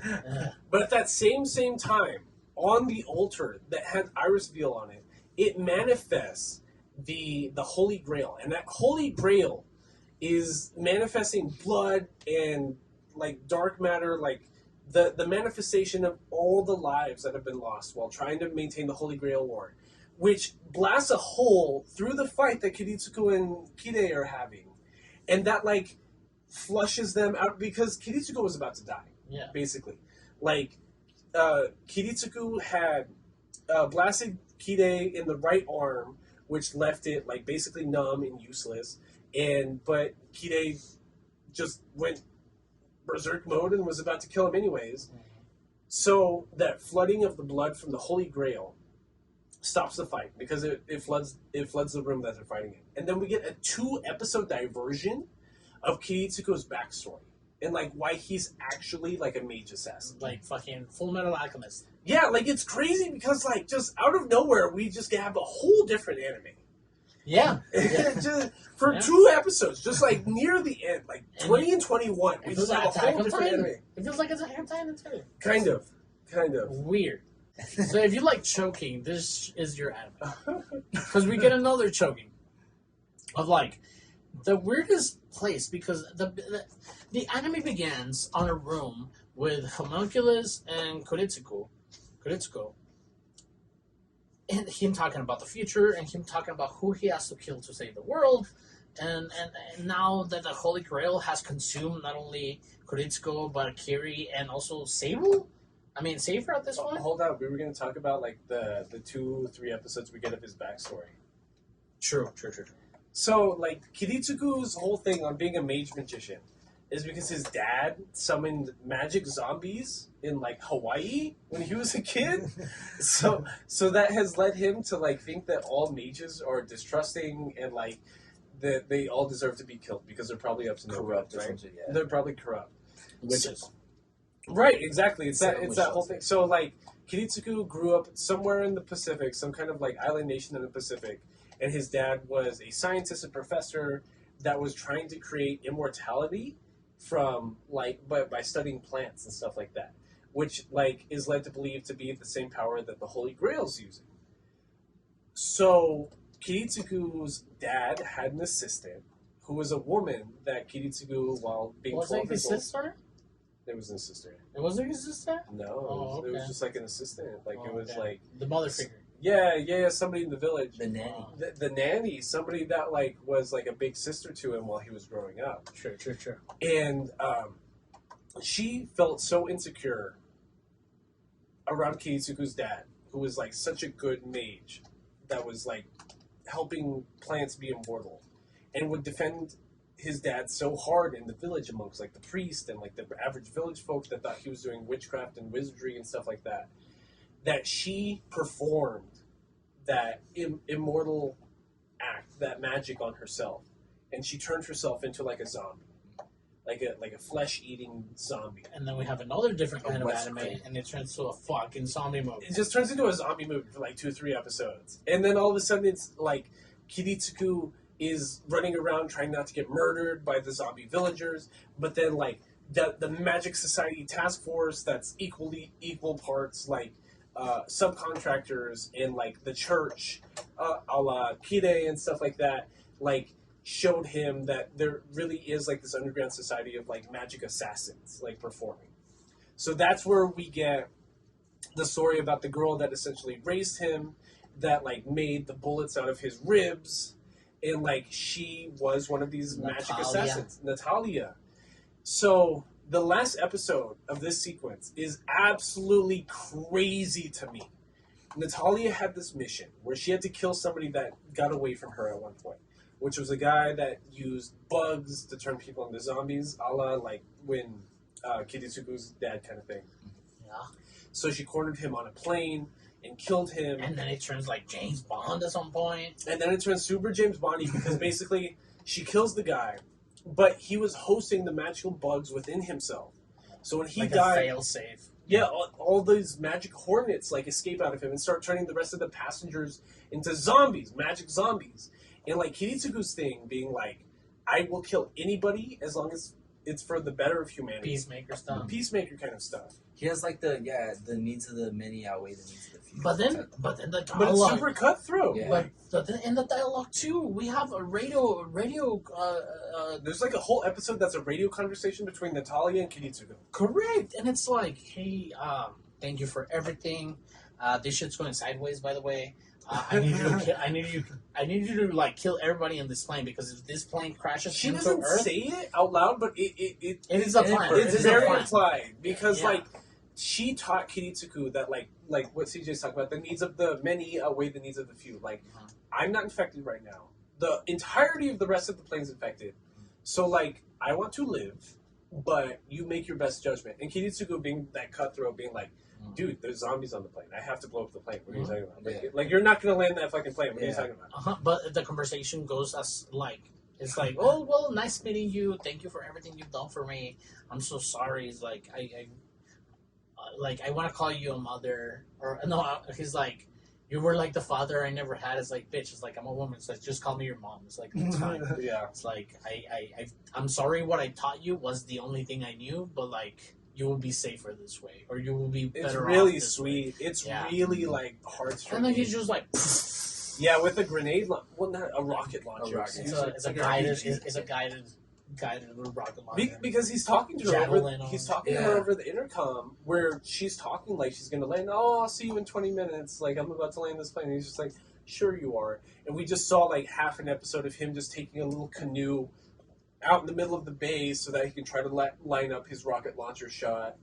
And it's fucked up. It's so like, and that's what shows you why Kiritsugu's so cutthroat in the real world, because he told Irisville his one wish when he gets the Grail is, I'm just gonna wish for all No war, evil. no evil. It's just all gone. And that's like the direct opposite of Kide's wish, because Kide's just like, dude, I just want my life to have meaning. Anybody can die as long as like I have something to live for. I am too talented. I'm too strong. I am too smart for everything to just be going so smooth. Like it's like One Punch Man kind of. Like I just need some fucking sauce in my life. And shit, if you wouldn't have told me that, I missed the line where it was like, this might not be the real Holy Grail world, the Holy Grail War. The whole thing turns about the Holy Grail, and you're like, wait, not that I know this, like, this is a little bit of overkill for like everything that's happening. Well, they have to go all out just in case it is real. Yeah. Like even the off chance that it's the real Holy Grail, you need to go all in. And when they're like being taught by the Holy Grail at this point, Kiritsugu sees his miracle come through, Yeah. but through like this like Christmas fucking, what was that movie? There's three spirits that meet Scrooge at night. Oh, A Christmas Story. Yeah, Christmas Story. Thank Yeah. you. No, wait. A Christmas Tale. It's one of those. Yeah, Because isn't A Christmas Story the one with that little boy you'll shoot True, your eye out? true. Isn't that one? So it's a Christmas Tale. It's Yeah. one of those. Yeah, it's I forgot. Anyways, But I know what you're like, talking about with Scrooge. And So you get this sense for it. So now we're back in the real world, and Archer is already claimed the victory over the Holy Grail. And then Saber is there, and then Saber obviously not listening to Kiritsugo from the past. We also saw the end of the Saber and Berserker fight, where that's where Berserker's armor is broken, and we see that it's Lancelot, and Lancelot was one of King Arthur's knights, and that's why she's like, "Why are you so berserky and angry?" And it's just like, "Oh my god, like Ryder was right. Like me being noble made everyone else crazy around me, and that made them like worse knights because like me pretending to be pious and perfect like is just an incomprehensible like achievement to most people." So like she hindered her own round table by pretending to be like this perfect being. Correct. And so now that Kiritsugo is back in frame with Saber, Kiritsugo uses his 3 commands because he still has 3 commands, right? Right. Something else that Kide had mentioned is that like I can't use my last command seal because all 7 heroic spirits have to die for the Holy Grail to be able to give the last wish. Mm-hmm. Yep, and then there's always a catch. And then Kiritsugo's like, I have seen what is in my future, and I don't want it. Please destroy the Holy Grail. Yeah. And then he orders her again, please destroy the Holy Grail. Because the future he saw with like a perfect world, a perfect like future, if he made that wish, was that his daughter would die. Mm. And that's after he saw that, like he saw a future where he would have had to have killed Iris Veal and his daughter. And like the only 2 things he actually cares about, like in the world, he's just like, nah, that's too far. It's not like world peace isn't worth it. Yeah. Given my homunculus women can't live. Mm-hmm. He has like a what's that? Uzumi vibe. Yeah. Remember how he's like, I'm only doing this for the ladies. If y'all are in danger, fuck the mission. We're out. No, yeah. So as the fight with Kirei and Kiritsugo was happening, it seems like he had won and gotten the wish from the Holy Grail, but it wasn't. So that's when he went back and asked Saber to destroy it. Right. He went back. He saw a future if he made the wish, and he didn't like that future. He asked Saber to destroy it and destroy it like using a command seal. He said, "Use your your noble phantasm, destroy it." And at that same time, that's where Gilgamesh jumps in. It's just like, "No, I need this wish. I need to be immortal. I need to resurrect into this world." Grabs it in like that instant, right before it's destroyed, and like us as an audience, we're like, What happened? Yeah, Did he make the what wish? happened? What's going on? Everything's rubble. Everything's destroyed. The Holy Grail's power just destroyed everything. But Gilgamesh is human. And Kirei's alive, even though he was killed by Kiritsugu. But that's because of his tie, his contract with Gilgamesh. Yeah, Gilgamesh, yeah. So, like, Gilgamesh is human and basically immortal. Kirei is alive but undead. But then in the background, they see Kiritsugu. Kiritsugu is sad that his daughter's probably dead. Mm-hmm. He's sad that his wife died. He's sad that Saber's dead. And he's also pretty distraught by like the destruction behind this catalyst. Because like, his whole thing was like, I'm trying Yeah. to save humanity, and like he caused like thousands of people to die just by participating in the Holy Grail War. And I feel like a very just ending for Kirei. It was that he resuscitated only to not have found his meaning of life yet. Oh yeah, You know what I'm saying? like you're basically almost immortal, but like You don't have that meaning that you were looking for, because he even says Kiritsugo approaching him is like, oh, this is it. But then Kiritsugo, still in his devastation, he's looking for a life to save. And then that dialogue that they use from the kid that he does save is like, man, it's like I was in the rubble, my entire family died, and I see this guy who sees me being alive, and I feel jealous of his expression because it wasn't like he was saving me; it was like he was saving himself. And it's just like a whole super brainy, super big brain fucking. it's great writing. Yeah, It's right. great writing. It's great. Like another scene that we didn't even describe is that like the Gilgamesh and Kide contract was sealed by Kide killing Tosaka Tokiomi. Because like Tokiomi like basically like raised Kide, he was his master through his apprenticeship, like gave him his new it was a dagger that showed that he was no longer an apprentice, and Kide used that to kill him. But right before he did that, before Tokiomi thought Kide was going to kill him, he told me, like, hey, no matter what happens in this Holy Grail War, all I'm asking of you as, like, my apprentice is to take care of my daughter. Uh-huh. Like, I don't know, my wife's basically already dead, her brother's dead, like, my grandpa's dead, I don't know what's going on with my other daughter that I sold, but take care of my daughter, take care of Rin. Mm-hmm. So, the ending scenes in the last episode that Aldo's talking about, after, like, the devastation that Kiritsugu sees, he raises a boy, like, that he finds in the rubble. Mm-hmm. But then Rin, while maintaining all the wealth and the status of the Tosaka household, and being mentored by Kide, and like Kide keeping his word and like taking care of her, even though he killed her dad. Yeah, like he was like, "Ooh, I'm gonna roll through this betrayal a little longer." Yeah, like he raises her, and like through her wedding, through all that, he teaches her what it means to be a mage. Because there's certain episodes, certain scenes where she has promise, where she's doing conjuration magic, where she's like learning from her dad what it means to be a mage, and that means so much more because like.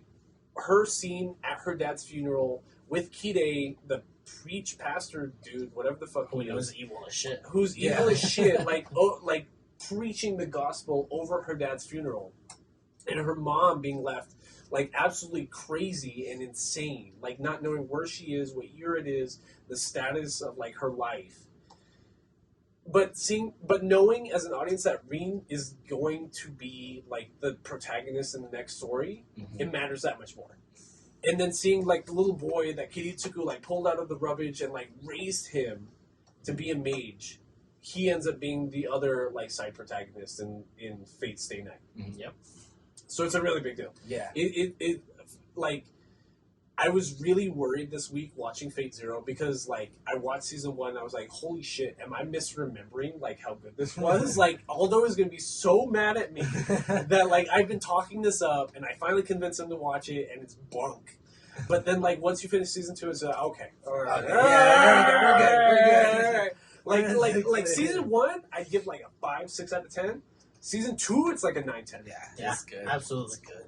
Absolutely. The only gripes I have about it, maybe you went a little bit like off board with Berserk and the CGI. Yeah. You know what I'm saying? But it was also like 2008. Like, come on. Like, they couldn't do the CGI like that. And then, as far as I know, there's a lot of cringy like dialogue here, but there's a lot to balance everything off. Like, there's the quirky ones, there's the serious conversations like Kiritsuge and Kairi are having, or Kairi and Archibald. No, not Archibald.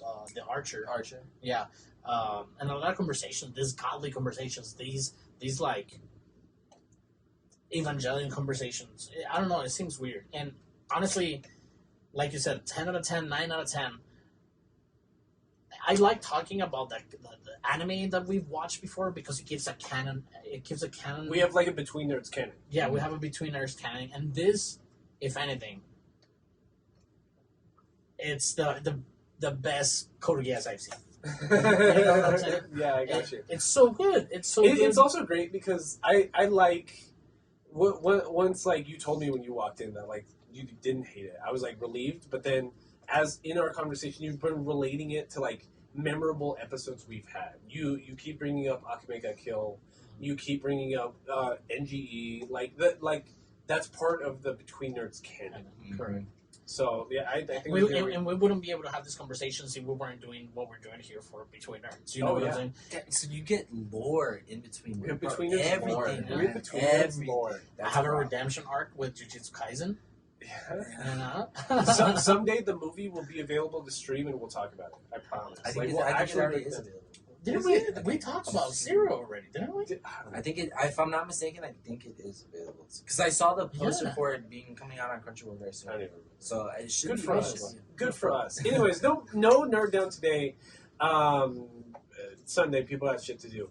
But at the tail end of this episode, I do want to go over housekeeping notes. If you want to enter our September giveaway, please leave a 5-star written review on Apple Podcasts, and then email us at betweennerdspodcast@gmail.com, letting us know that written review was you. Or if you are a subscriber on YouTube and your subscriptions are made public, you can comment on a video during the month of September. Yes. We've seen a lot of common things. We've seen a lot of subscriptions, but we don't have both of them.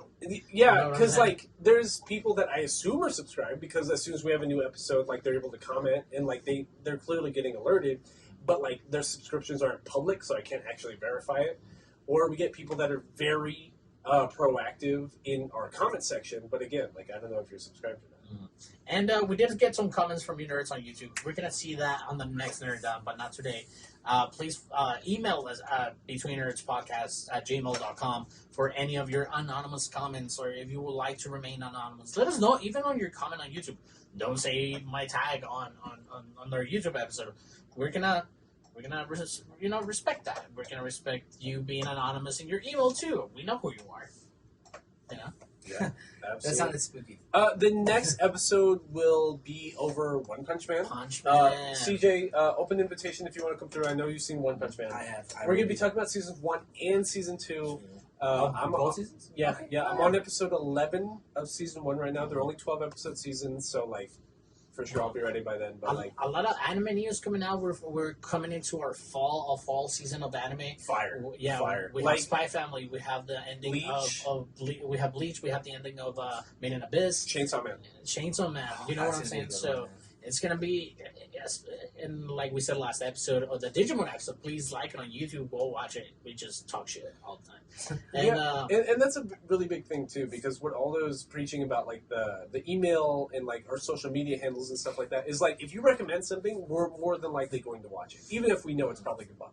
mhm. Like we'll watch it, But like, it's gonna be for just one nerd in the specific. The video is gonna be for. Hey, Yeah. but one man's trash is another man's treasure, so I never know. I'm just saying. we show a lot of trash actually. Anyways, my name is Drew Phillips. This is All the Menace. This is Christopher James. I'm between nerds. He's between nerds. He's a nerd. This has been Between Nerds.